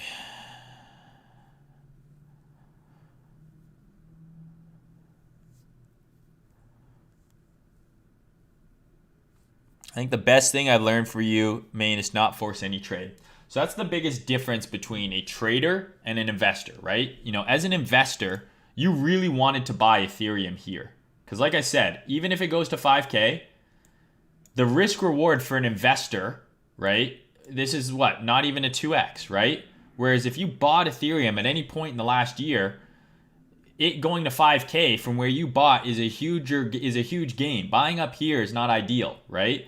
But as a trader, I don't give a fuck what direction the asset is going or how much of a move it is making. All I care about is it volatile? So is it moving up or down?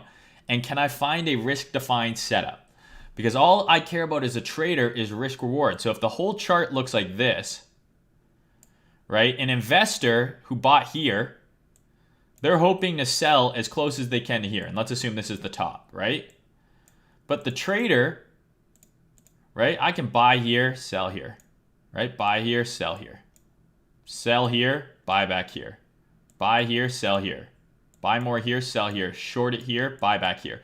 And I'm making all, it doesn't matter that this ends up being the top because now I'm shorting it, shorting it, shorting it. I can trade in both directions and there's always going to be a trade. All I care about is, can I get $2 for every $1 I put at risk?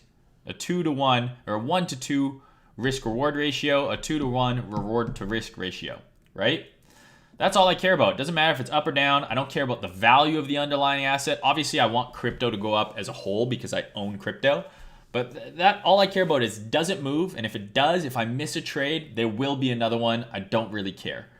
But as the investor, you want to buy as early as you can and then sell as close to the top as you can, obviously. And it is very hard for people to outperform someone who just bought Ethereum down here and sold here. That's why you need to do both. And you need to have two portfolios. And I suggest your investment portfolio be larger, where you're buying Ethereum, Bitcoin, and all these other coins at a significant discount from the last bull run. And you're just holding those, assuming that they'll 10x, and then you have a smaller portion of your portfolio that you're actively trading. You should not be trading with your entire stack. All right? Hey, man, I love you. I love you too, bro. Are you shorting with perps? Generally, yeah, I'll short with perps. You're doing great. Thank you. Okay,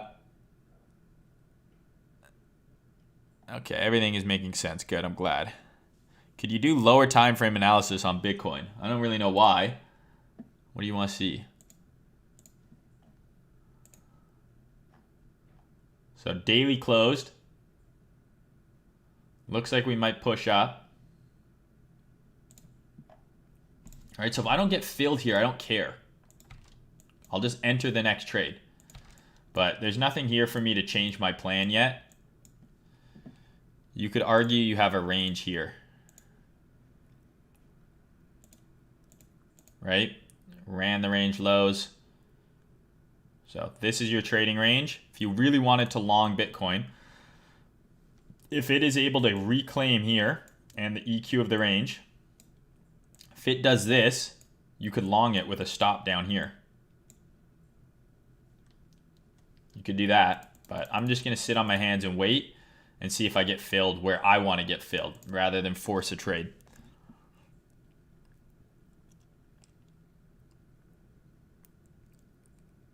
Do you use any divergences? I think I covered that. Make the money while the kids play and the women look at pictures. There you go. What's the move from Miami? I don't think I'm going to be able to go, man. I'm playing it by ear. Canada is making it very difficult to leave right now. So if I'm able to go, I'm going to go. If it's going to be a huge pain in the ass, I'm not going to go. Right? Like if they're telling me, because right now if I leave the country, I have to quarantine for 2 weeks when I come back. So for me to go to Miami for 4 or 5 days and then have to come and quarantine for 2 weeks in summer, right? It's not nice all year in Canada. June, fucking July, August, that's prime time, baby. So I don't want to be locked in my apartment during that time. So we'll wait and see. If they chill out with the COVID restrictions closer to June, I'll try my best to come. My Lincoln dot bags are my favorite stablecoin. There you go. Okay, FBTC chart I just did. Thanks for the info. Okay, I think everyone is happy. Okay.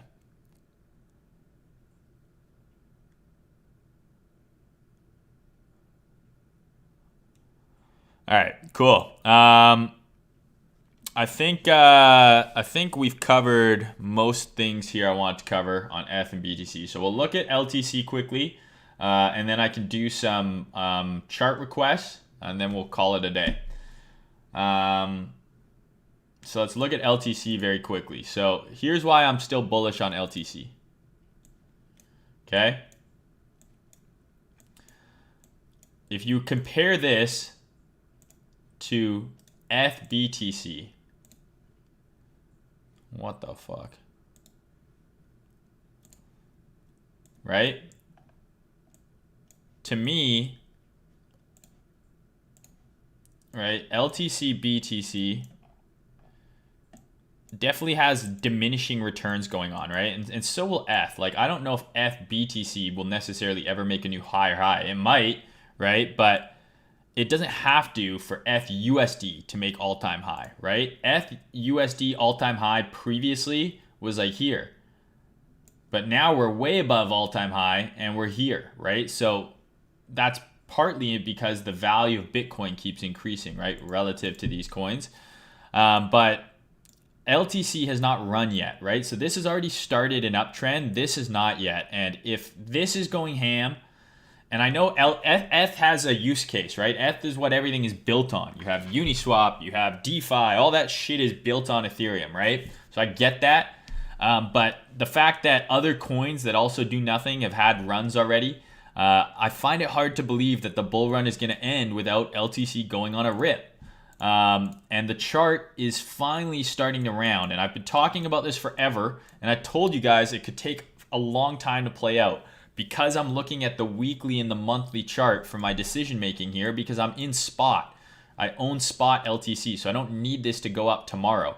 Could that spot have been better allocated elsewhere? I mean, sure. But like, you know, if I could have bought the bottom and sold the top, I would have made more money too. That's just how it is, right? I have a portion of my portfolio into LTC. And so what I have here is this demand. And I basically said my expectation is that we're going to have a huge sell-off into demand, and then it's just going to put in a fat candle one of these days. And everyone is going to be caught by surprise except for me and Pentoshi. And that's exactly what's happening here. Right? We had a huge sell-off, boom, right? Huge sell-off, and finally we've had a bullish reaction from that demand. And then if you zoom into the weekly, we actually made a higher high last week on the weekly. So now we have a higher high on the weekly. We're into our monthly demand, and this is the first sign of some fucking bullish price action on this LTC chart that we've seen in forever. So I am extremely long LTC still, and I am pretty confident that this is going to put in a huge candle akin to one of these. Like, I think we're going to start seeing a run like this, right? Or like this, or like this happen on the weekly LTC BTC chart. I think it's going to happen. We're going to see one of these big old fucking candles. It could be this week. It could be 2 weeks from now. I don't know. But I'm pretty sure this month, the month of May, now that we've had a higher high here, right? And the month of April, we finally have a big green candle forming here. I think the next candle we see is an expansive one. So accumulated, ran all the lows. Now I want to see distribution to the upside, or expansion, excuse me, over some of these highs. I want to see all of these highs get run. So I'm bullish on LTC BTC here. I think the bottom is in. I'm pretty fucking sure. Could be wrong, of course, but I'm pretty sure. So with that, I think this, which has not run at all, really, relative to an Ethereum,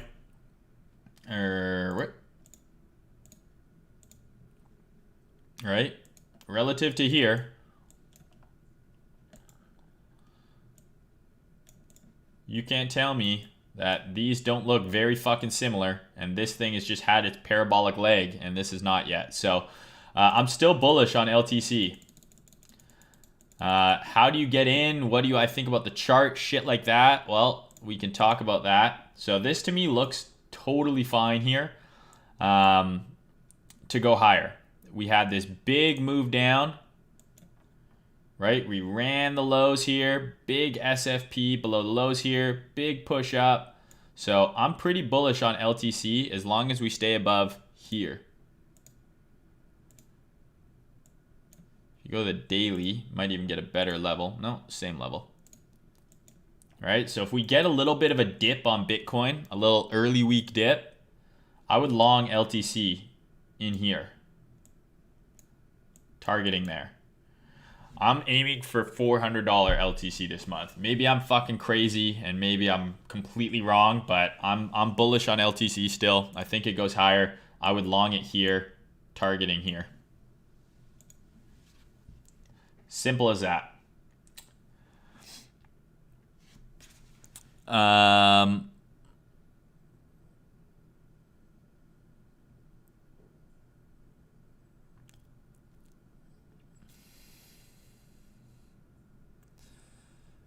Okay.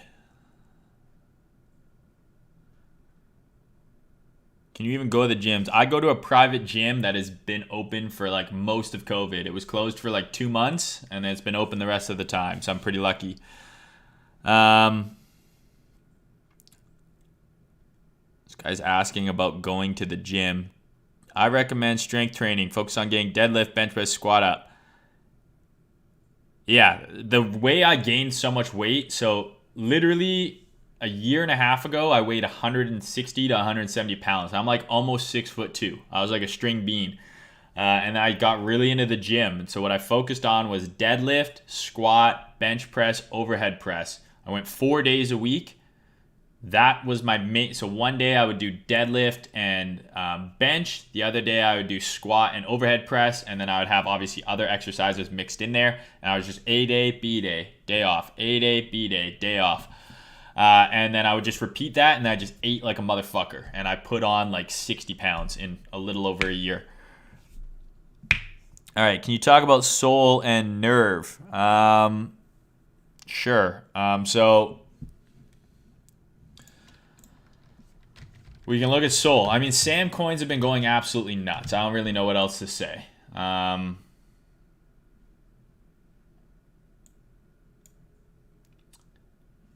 like this looks like it's ready to go for another leg here.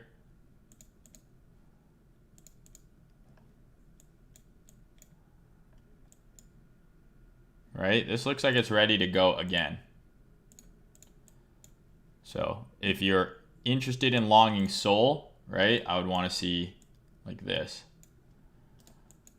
but it's kind of looking like it's flipping, right? So this is a 12-hour breaker here, right? And then on the lower time frame, it looks like it's gonna flip it and go up. And yeah, that could be a good long. Sam coins have been going nuts. I've created a watch list just for Sam coins because they seem to be fucking going insane. So if it can flip this, make a higher high here, you could long it, I think. Otherwise, I think I'd probably look. I have bids down here. I think, no. I had bids here on Sol. After my last stream, I put bids here because I was hoping maybe we run some of these lows and I could get long under $40, but it looks like I might not get that. I would long here if it comes there, but otherwise it might not. Might just go from here. So Nerve, you can't even chart on TradingView, but I can bring this over here. So Nerve is a BSC token that I'm in, and it acts as like a cross-chain bridge. The fundamentals behind it, I'm not the right guy to ask, but I know a lot of buddies of mine who are involved in this coin. They're like, hey, this is a super bullish project. You should buy some. So I bought some. I was not in on this thing early by any means. I know some people who were in this when it was like sub $1. My average price for Nerve, I think, is around $1.50. So I bought Nerve, I think, right around the start of April. So I bought around here, and obviously it's gone crazy, and it's still going crazy. Some awesome partnerships announced. It's got some awesome farming stuff going on. I think you can stake it just on the Nerve platform at 50% APY itself. So I just have my entire stack staked, earning the equivalent of a couple $100 a day, which is awesome. So this is one of the best altcoin plays I've been in, and this is why it pays to have good friends who are smart and know their shit, and if they see a good project, they let you know. But they're making good partnerships, obviously, and they're doing something that I believe is not being done yet, being that bridge between BSC, because right now I think you can only go Binance to BSC, right? Yeah, this obviously looks awesome. I'm sure some of you guys know more about Nerve than I do. But yes, I am in Nerve. That's why you see me keep retweeting their tweets, because I'm talking my book, as everyone should on Twitter, right? Like, if you're long, you want to fucking post bullish shit, right? Obviously. Okay, we might fucking, geez, getting a little daily open pumperooski here. So just off of this range, ran the range lows, right? Never closed below. Now we're pushing into the mid-range. So let's see if we get a little move up through here. This could be a long trigger, something like that. I would long something like that. And you could have your stop way down here, or you could probably put your stop wherever once this low forms, you could probably put your stop closer. But let's see. Ethereum's so goddamn close to 3K, it's fucking insane. So UTK, for those of you that know, I did that interview with Nuno on UTK, and I did a video. I uploaded a video like a week or so ago, 2 weeks ago, where I talked about buying here. I said I'm buying UTK in this 3-day block and holding it, and it's done like a 2x. So that's pretty fucking awesome. Assuming the next 3-day candle closes bullish, I don't know. Did we break highs here? Broke that high. Not quite that one, but we put in a higher high here. So this probably continues. Maybe it gets a little bit of a pullback, but I'm super bullish on UTK still, and this was a beautiful buy for me. I did a video literally right here. Right after Bitcoin crashed, I did a UTK video right here, and I said I was getting more long. So I'll retweet that later, and I'll do an update video maybe. But yeah, UTK looking super fucking good. Stoked on that one.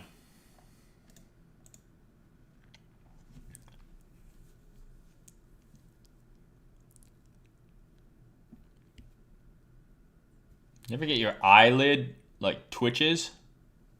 That means I'm not drinking enough water. I'm gonna get some water here real quick.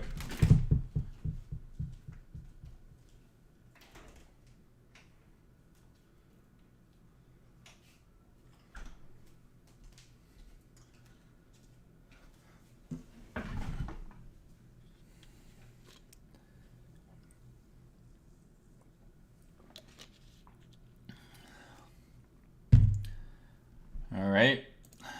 Is this a little fake out? Like, what are we doing here, Bitcoin? What are we doing? What are we doing?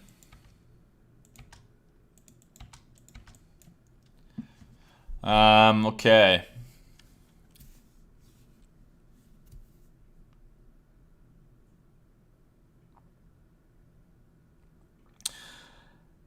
Felix, I know the hotel quarantine isn't 2 weeks. Here in BC, the hotel quarantine is a minimum of 3 days.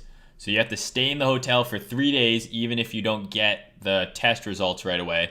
But then you have to finish the quarantine at your house. You can't just get the negative test and then go free, is my understanding.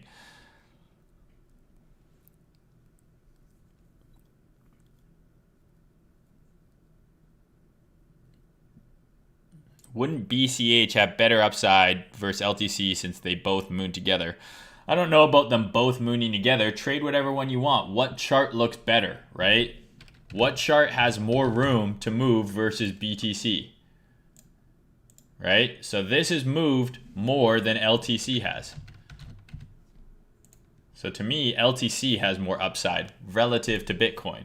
And then again, you can do the same thing as before.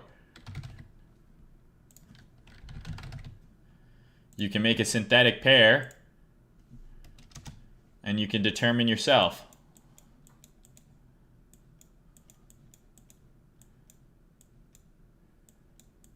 Which one of these might be better? Right now, Bitcoin Cash is outperforming LTC.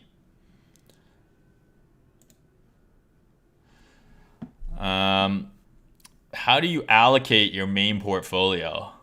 I don't really know how to answer that question. But I have a portion of my portfolio that I actively trade.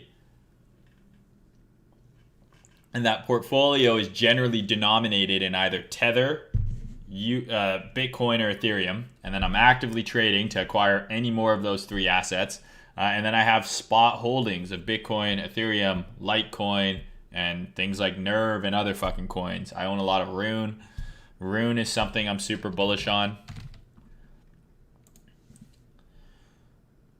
I'm a big Rune boy. So this looks good to me to go higher.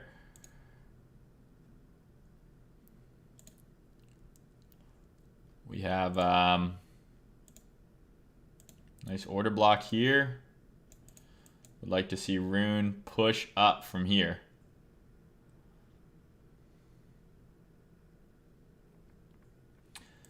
But I'm long Rune spot, for example. Doge. Hey man, when trend? I've thought about using steroids, but like I'm already 30. Like, what am I doing steroids? So I mean, God, if you bought Doge during the dump, like you absolutely are a fucking god. But yeah, this has been a crazy recovery. I posted a Doge trade on Twitter. I posted this. All I did was post this line right here. And I said Doge. But then in my Discord, which is private but free, and you can join. It's not private. It's completely public. Links in the description of my bio. I said I'm bullish on Doge here. I'm opening along. Basically what I saw is we completely Dalai Lama'd the fucking dump. We flipped resistance here into support. So I just longed it and it fucking went up huge. And where did it stop? Right into resistance, right? So next dip on Doge, if it gives you one, is probably a buy. Otherwise, if it flips this, I don't know, Doge could go to like 60 cents. Could go crazy if it flips this level. If it flips this level, I think it goes crazy. But yeah, I longed here, sold some here, still holding part of the position, and I posted that on Twitter, on Discord. Nerve is on Pancake Swap, correct? Kobe thinks that ETH is going to flip BTC's market cap. Thoughts? It's possible. I mean, what is BTC do, right? Other than be kind of like a store of value, I guess, and kind of the original crypto. Nothing's built on it, right? So there's definitely a lot more utility in Ethereum. So maybe it could, right? And there's more Ethereum in general. So as the price of Ethereum increases and it's not a finite fixed supply like Bitcoin, absolutely it could go flip it. I don't really know. That's not my area of expertise. I'm not like a fundamental or whatever you even want to call that. You know, I'm not a fucking prediction making kind of guy. I'm literally, what I'm good at is trading. Like, I had to have my buddy walk me through how to buy Nerve because I didn't know how. So like, I think most people follow me for the kind of stuff that you saw at the start of the video, which is like, how do I use technical analysis to make better investment decisions and make better trades? That's kind of my bread and butter, and that's where I kind of want to stay because the other stuff kind of goes over my head.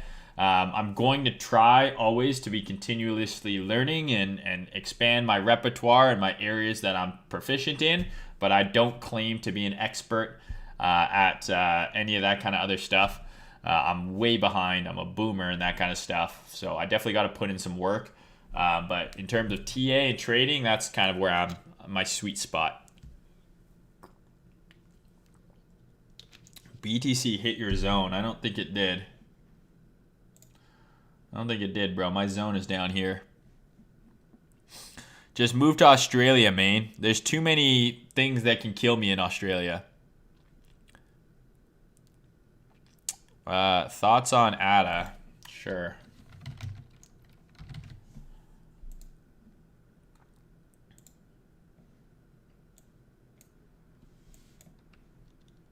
God, what the fuck are these lines?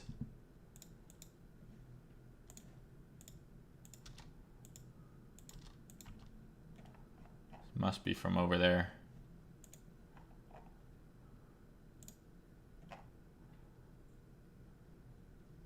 I don't even know what those lines are. Okay, I do know that this is demand. I mean, this is just in a big range, right? This is just in a big old fucking range. It had a big run and now it's just kind of going sideways. So the best way to trade this would to be treat it as a range. There's your range low. There's your range high. There's just nothing for me here right now. The only thing I could see shaping up here on like the daily is this. So you have like a daily breaker, right? So up candle that caused the down move that took out this low right there. So technically you could long ADA this retest, or if it gives you one more, target the highs, stop here or below here. That's the only thing I can see on ADA right now.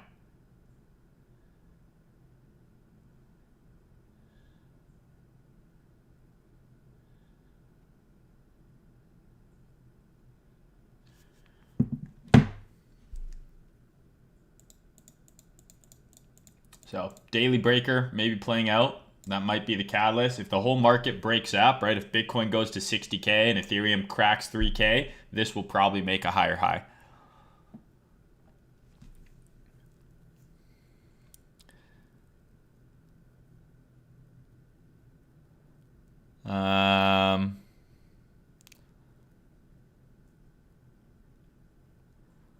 Burger and Bake. Can I look at them on here? I can look at Bake. Okay, so literally nothing really to look at here. I mean, it's been alive for a week and it's all green. So you got to zoom in to get any sort of kind of definition on the chart. So what I would say is you obviously have demand here that is now just formed here as well. So assuming it can hold here, I don't see why it doesn't push up further. If I was long this, I would not want it to break below here. Why does it always do this? Why are you running? Right? Don't want it to go below here if it's going to make another leg up. And it looks like that's what's going to happen, right? So if I zoom in on the low time frame, you're going to have a perfect retest here.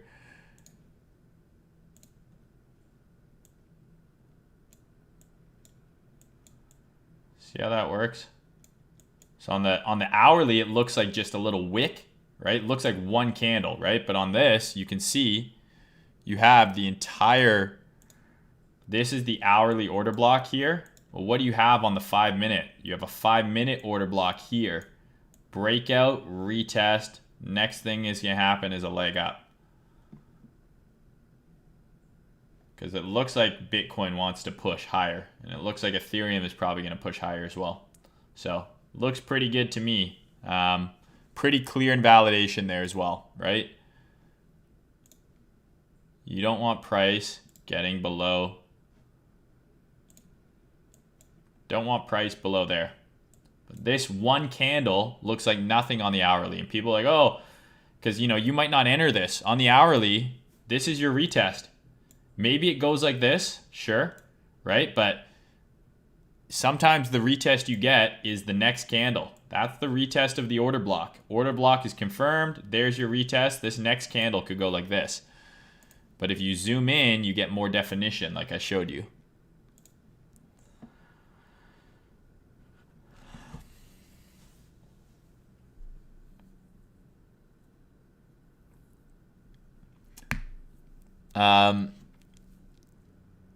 When is a good time to give up on a coin because of opportunity cost? Like sushi, I thought after it stayed over like 14.5, it'd be ready to go off. So listen, the only person that can answer that question is you, right? So you got to remember, sushi had a crazy fucking run, right? Sushi had a crazy run for like almost a year, right? But if you're looking at the daily, what is bullish about this chart right now? Right? Nothing. The reason I'm still looking at the difference between this and LTC, the daily market structure on LTC is bullish. Okay? The daily market structure on sushi has been bearish for a while. That's your all-time high. There's a break in market structure. Lower high, another break in market structure. Could this be another lower high? I don't know, right? But this is bearish. So if you're hoping that this thing just eventually goes like this, it very well could, right? It absolutely could. But why not be in a chart that looks like this as opposed to a chart that looks like this? Like, why are you longing something like this when there's so many charts that look like this, right? But I don't know, where did you buy it? Are you underwater? Are you overwater? But the thing is, and the beauty of trading, and something that some people don't understand and other people just can't quite wrap their head around, is you can always buy it back.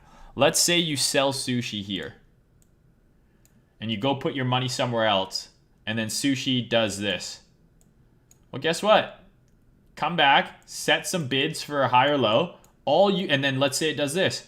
All you missed out on is this little bit. Right? But then maybe during this time, you saved yourself on some drawdown, or you made some money elsewhere. You can always buy back. But the problem is if you sell sushi at 14 here, and then it goes to 15, psychologically, you're going to have a hard time buying it back. Because in your head, you're like, well, I sold it at 14. Now it's at 18. I can't buy it back. I need to wait until maybe it comes back here, and then you'll buy. But then you probably won't, right? Because in your mind, right, in your monkey brain, because that's what we all are, you go, well, 18 is higher than where I sold it for, so I can't buy back higher. I can't take that L. And then maybe it comes down lower, and you go, oh, well, it's back at where I sold it, but maybe it will go a little lower, so I'm just going to wait, right? And then it does this. Oh, now it's higher. And like, that's the psychology of trading, which makes it so hard, is it's this mental battle. But this is bearish for now on the daily, right? So I would wait for this to do something bullish before I get involved. You have a low here. This is a high. So this would be bullish. What would be really bullish on sushi is if it breaks this. So if it does this, this is a dip I would buy. But right now, there's nothing telling me to buy this here. I mean, yeah, maybe it came down into demand here, but unless you bought here, I wouldn't buy it here. I would wait for it to show me that it wants to go up.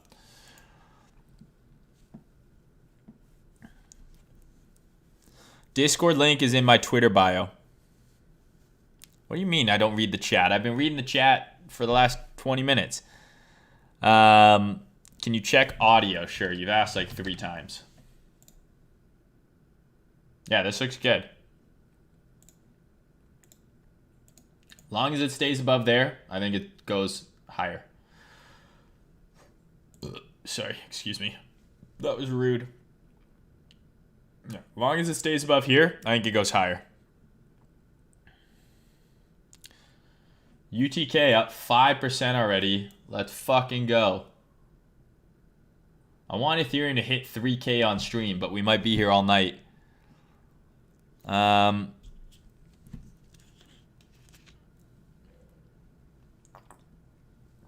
Rox wants to know, is it still possible to 10x your portfolio during this stage of the cycle? Anything is possible, right? You could buy a coin that could 10x. You could hit 10, home run trades in a row or 5 trades that double your account every time. Anything is possible. But the likelihood of you 10xing your portfolio holding Bitcoin or Ethereum, I think is low. Just very low. Like just in terms of just holding, I think very difficult to 10x.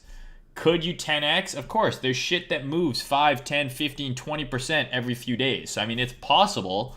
But in terms of just like buying one coin and it 10xing, I think that window is definitely shrinking for something that you would put your entire portfolio into. Maybe there's some coin on PancakeSwap that is going to go 50x, sure. But do you have your whole portfolio in that, or do you have one BNB in there, right?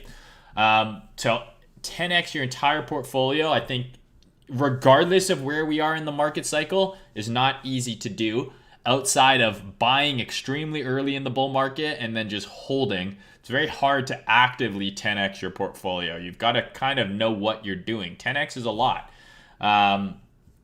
So is it possible? Sure. But I mean, be careful. Don't like risk it all on some fucking shitcoin. The fact that you're asking me like multiple times, like what would be the best way to 10x now during this stage of the cycle kind of worries me that you're going to try and punt it all into some altcoin. What is your average spot price for LTC? I don't know, like $170, $160, something like that. Main, could you check Alpha? Sure. So this is a coin that gives me pain because I basically, as you can see, I was longing Alpha back here and it just never fucking went up. I'm like, oh, maybe it's going to break out here. Maybe it's going to break out here. And it kind of is following, it's kind of following this path, right? This one, where it goes down below these lows, reclaim, and then go up. But it just took way longer than I fucking thought. But this area is still the pivot that I wanted it to flip, and it's just doing that now. So I actually am quite bullish on Alpha here. I think this has a good chance of going higher. But yeah, I tried to long this thing for a breakout, basically saying, okay, this has to be it, right? I was like, okay, this thing's going to break out, right? Reverse bouncy ball, and then it broke down, and then I gave up, and now it's going up. So makes sense. But yeah, this is the key level, right? Resistance, resistance, resistance. Now as it becomes support, if yes, this thing's going to rip. So I think Alpha looks pretty good to go higher. It's not just going to go up in a straight line. There'll be pullbacks, but yeah, it looks good. Hi,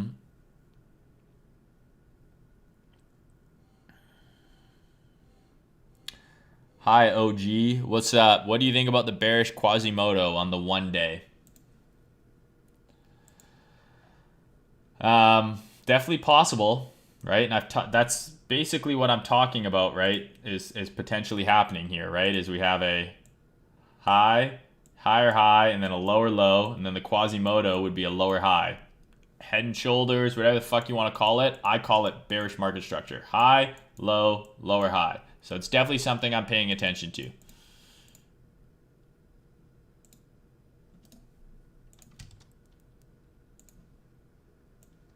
Looking strong on this hourly here, man. Looking strong.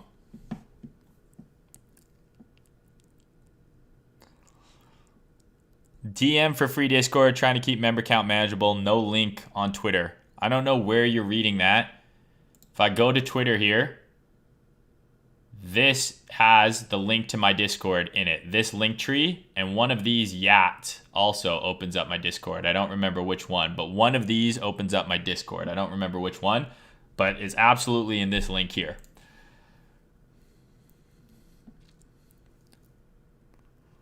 Maine, you've restored my faith in Canadians. What have you had bad experiences with Canadians up to this point? What's going on? Who are they? Where are they at? Who can I talk to about that?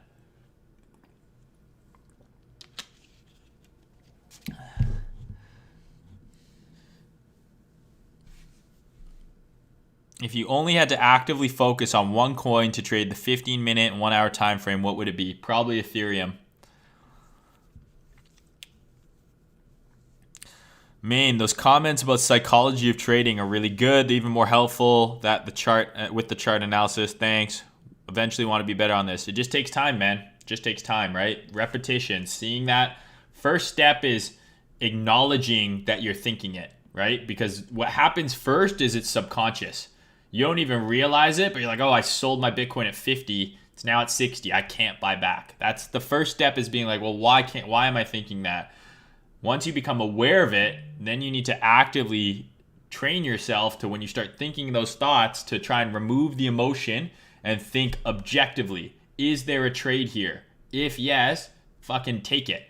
Who cares what the price is? Who cares if it's higher than where you sold? Is there a potential for you to make money with a calculated and risk-adjusted entry? Then fucking go for it, right? 10x is easier, just 125x leverage, of course, yes. At this stage of the cycle, I'd be over the fucking moon at a 2x. I think that's how most people feel. Like, if I 2x'd my portfolio from now, that would be awesome. Can I do Lena? Sure. Lena is one that I charted and did videos for a while. For those of that remember. But this looks pretty fucking good.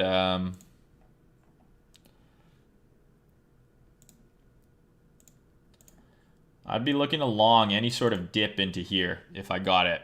So I don't know if you'll get it, right? But if you get some sort of dip into here, that would be a long for me.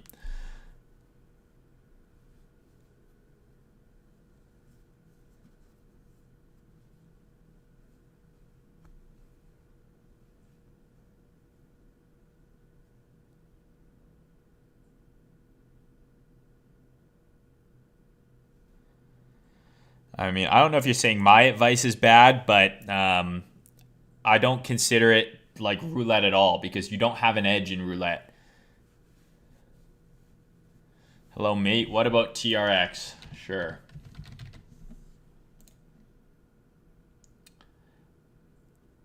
So this looks very similar to a lot of coins. Right? So you have this 12-hour demand, daily order block right here. We've just wicked into it, just barely, and we're pushing up. Right? If we get a higher high above there, I mean, this might just go from here, right? But any sort of dip into here or a break above here and a pullback would be the longs. XRP. XRP I fucking nailed. Right? So if you watch the last stream, we talked about XRP BTC going up from here. This is the last stream, was right here. I said I want to see it go up into here, and then obviously a flip of this would be super bullish. And then we posted a long on XRP USD down here. I said if this does this, I said XRP USD, right? Coming in demand here, I said I think we'll see a big pump on the USD pair, and that's exactly what we saw. And I posted that on Twitter as well, a clip of it, but that's from 2 streams ago, I think we made this call, or it might have been last stream. But yeah, this looks good, right? Big move up here, consolidating here. I think XRP looks like it could make another push towards $2 soon.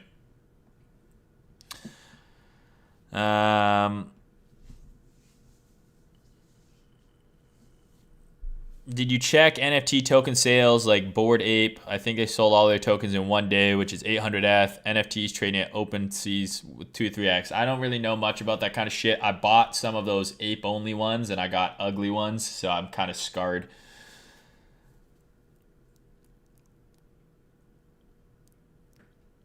Since bull run has been the most insane ever, do you think the eventual bear market will be most brutal ever? I don't think it's going to be worse than before, but every bear market we've had previously, price is retraced 80% from the high, right? So, you know, at least 80%. So just be prepared for that.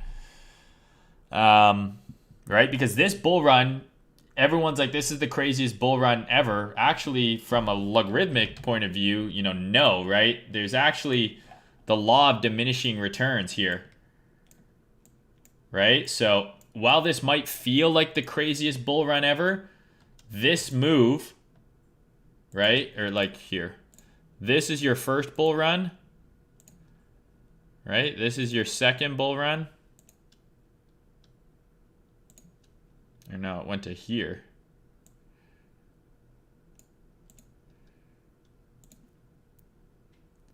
Here's our 20K bull run. The law of diminishing returns, right?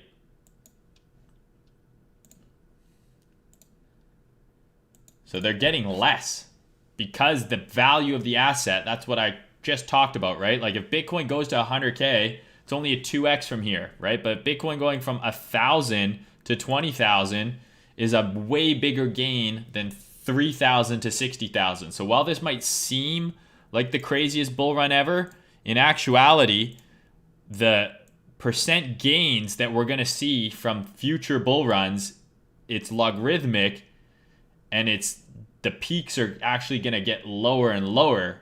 That would be the kind of law of diminishing returns because the value of the asset gets higher. Like maybe there's a day where we go on some crazy super cycle. I don't fucking know. But this is not the craziest bull run. This is actually the least crazy bull run out of all the previous ones, right? Like getting in from here to here, or from here to here, or from here to here was way bigger gains than getting in at 3K to now. Way bigger.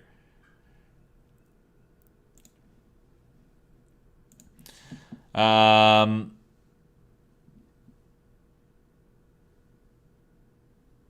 my advice is bad. Capital preservation is key, but if you're broke, one way to realistically get a big bankroll is treating trading as roulette, but the edge on your side compound. Yeah, I mean, listen, if what you got is working, you know, if it ain't broke, don't fix it. Getting a really nice move off the fucking daily here. Really nice fucking move here. Might be a long trigger here, guys, soon. Let's see. Okay, this has been a long-ass stream, 2 hours and 15 minutes. So hopefully this has been valuable for you guys. Hopefully I answered a lot of your questions. This is definitely one of those ones where I know I ranted and I raved a lot and I talked about a lot of fucking shit. But some of the educational bits I think are worth rewatching near the start of the stream around market structure, around entry techniques, around just trend in general. So definitely go back, rewatch those. If we could pump up the fucking likes on the video, that would be awesome. Maybe get 200 likes before the end of the video. That'd be sweet. There's 260 people watching. So all you gotta do is like it one time if you haven't already.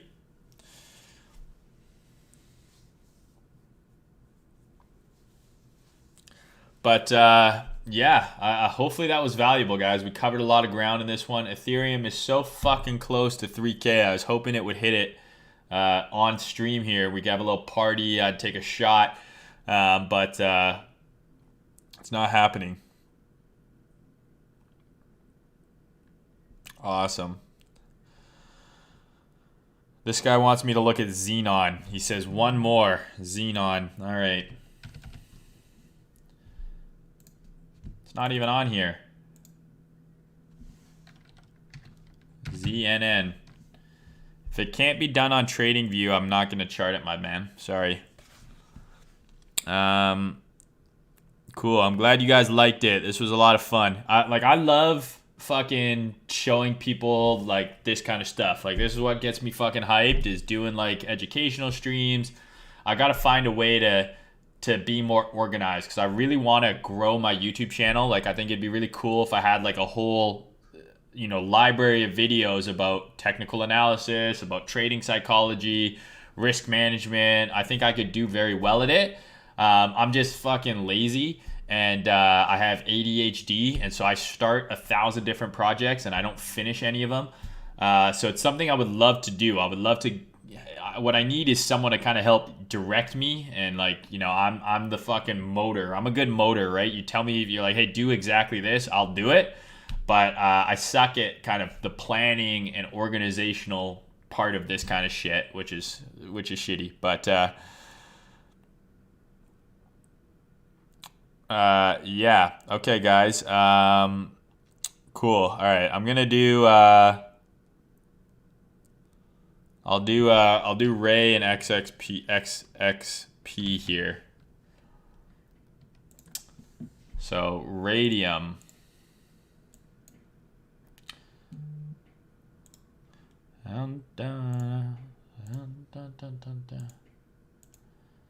Yeah, I mean, listen, if this dips into here, I'm longing it.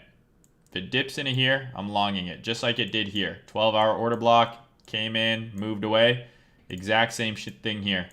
So if it dips into there, it's a long.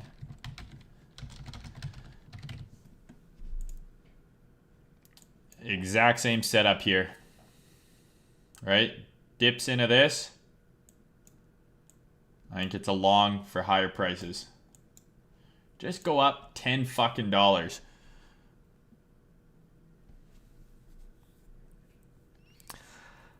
Maine could be the next Cred. Cred is a good friend of mine. I would never expect to be the next Cred.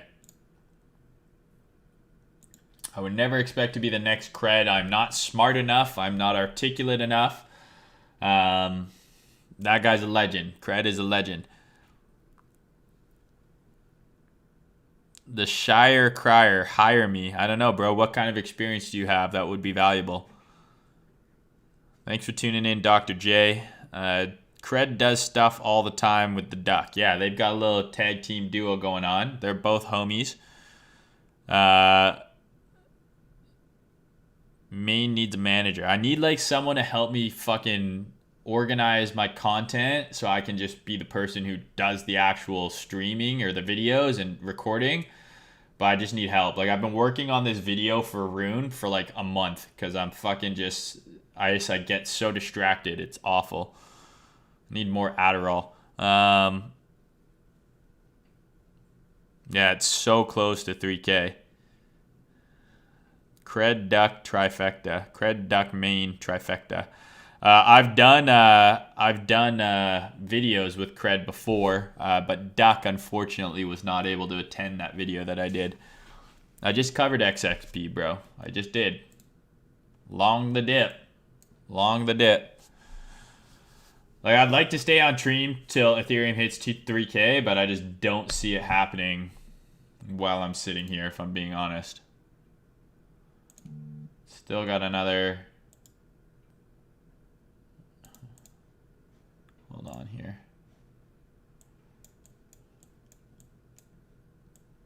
It is so fucking close.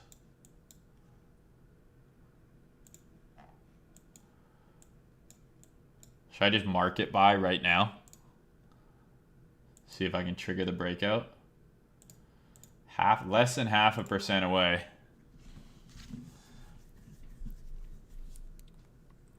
Thanks, Rocks. Thanks, Hero.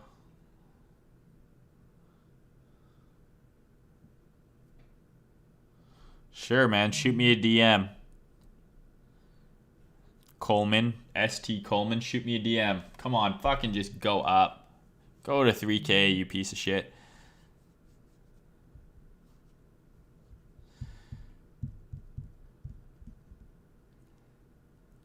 Alright, I'll do band real quick here.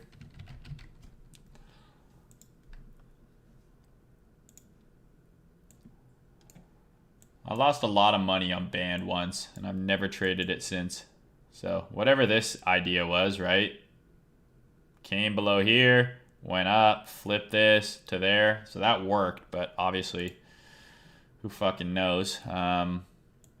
Yeah, this looks okay too. Like a lot of stuff looks like if Bitcoin goes and does another leg, a lot of these alts are gonna push higher, right? Like if Bitcoin goes to 60K from here, this will do one of these, right? So, love from Texas. Yo, love you, Texas.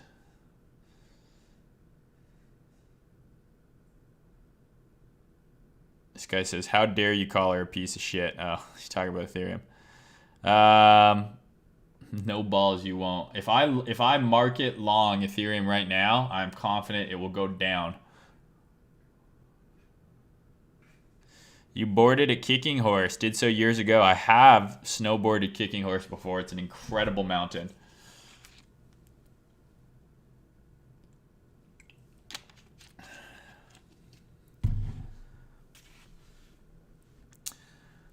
AOZ. Can I do this on here? AOZ. I don't know, bro. Looks like you got rugged. I'm just kidding. Like, I don't know if that wick means anything. If that's like someone just exiting and they just got fucking blown out. Right? But now that that wick is there, you definitely don't want price going back down there. So the only reason I would long this is if it made a higher high.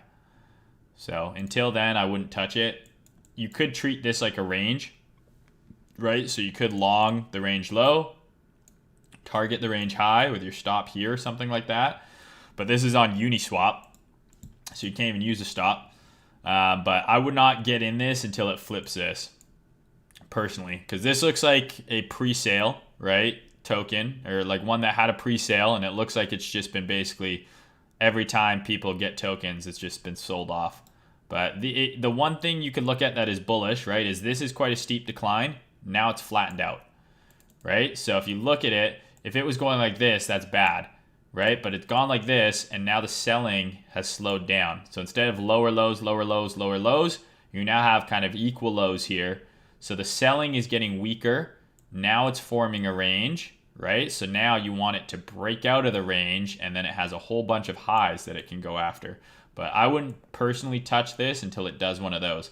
Because the problem with some of these tokens that have pre-sales, right, which I know this does because I was offered some of this pre-sale, but didn't take it, is because let's assume it does this. If it goes up and has a big day, people who are holding a bunch of tokens might dump it, right? So I would wait for it to break out here and then give you some sort of pullback before getting involved, personally.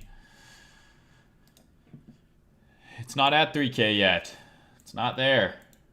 Am I crazy? Is it at 3K on like on fucking the perps or something? It's close. It's close. The high was 3K, but that's on the derivatives. That's not spot. This is Bitfinex, which is spot. Let's look at it on Coinbase or Bitstamp. Bitstamp, no. Binance. Binance hit 3K. All right, we'll do a shot. We'll do a shot. Fuck it.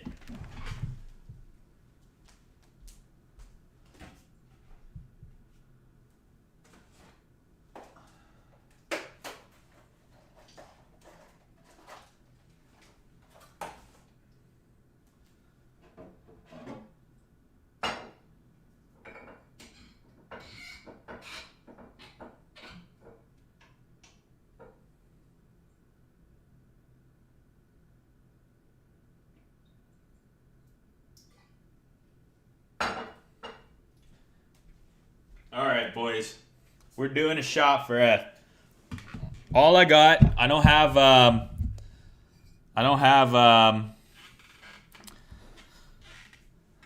have anything really to shoot, so I'm drinking Glenfiddich. This is whiskey, 14-year-old. I got this for my 30th birthday. It's actually a pretty decent bottle. But that's all I got to shoot. And we're going to do it. We're going to do ETH at 3K. I got my Darth Vader shot glass here. So everyone get a shot. Get your joint. Let's fucking do this together. Let's do this together.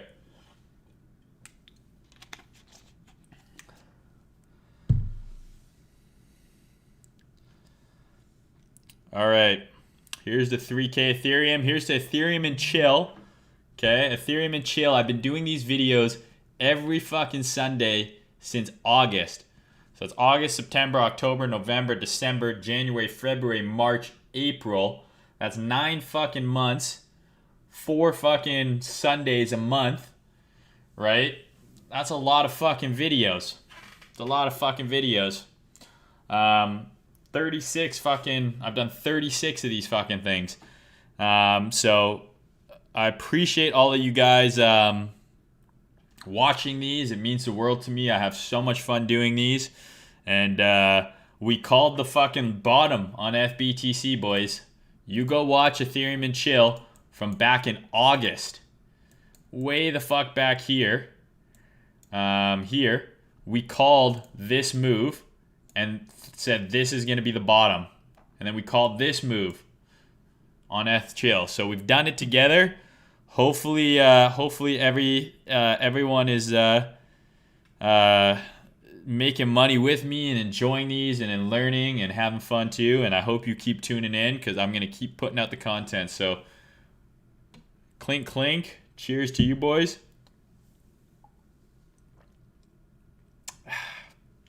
Fucking delicious. All right. Cool. I think that's it, guys. If you have anything else you want to know, the Discord link is in my Twitter bio. You just got to click that Linktree link or one of those yachts to join the Discord. If you have any questions, my DMs are always open. Yeah, I really appreciate you guys. Love you. Appreciate you tuning in. That's been it. I'll be back with some more videos this week, and we'll talk to you guys soon. All right, signing off.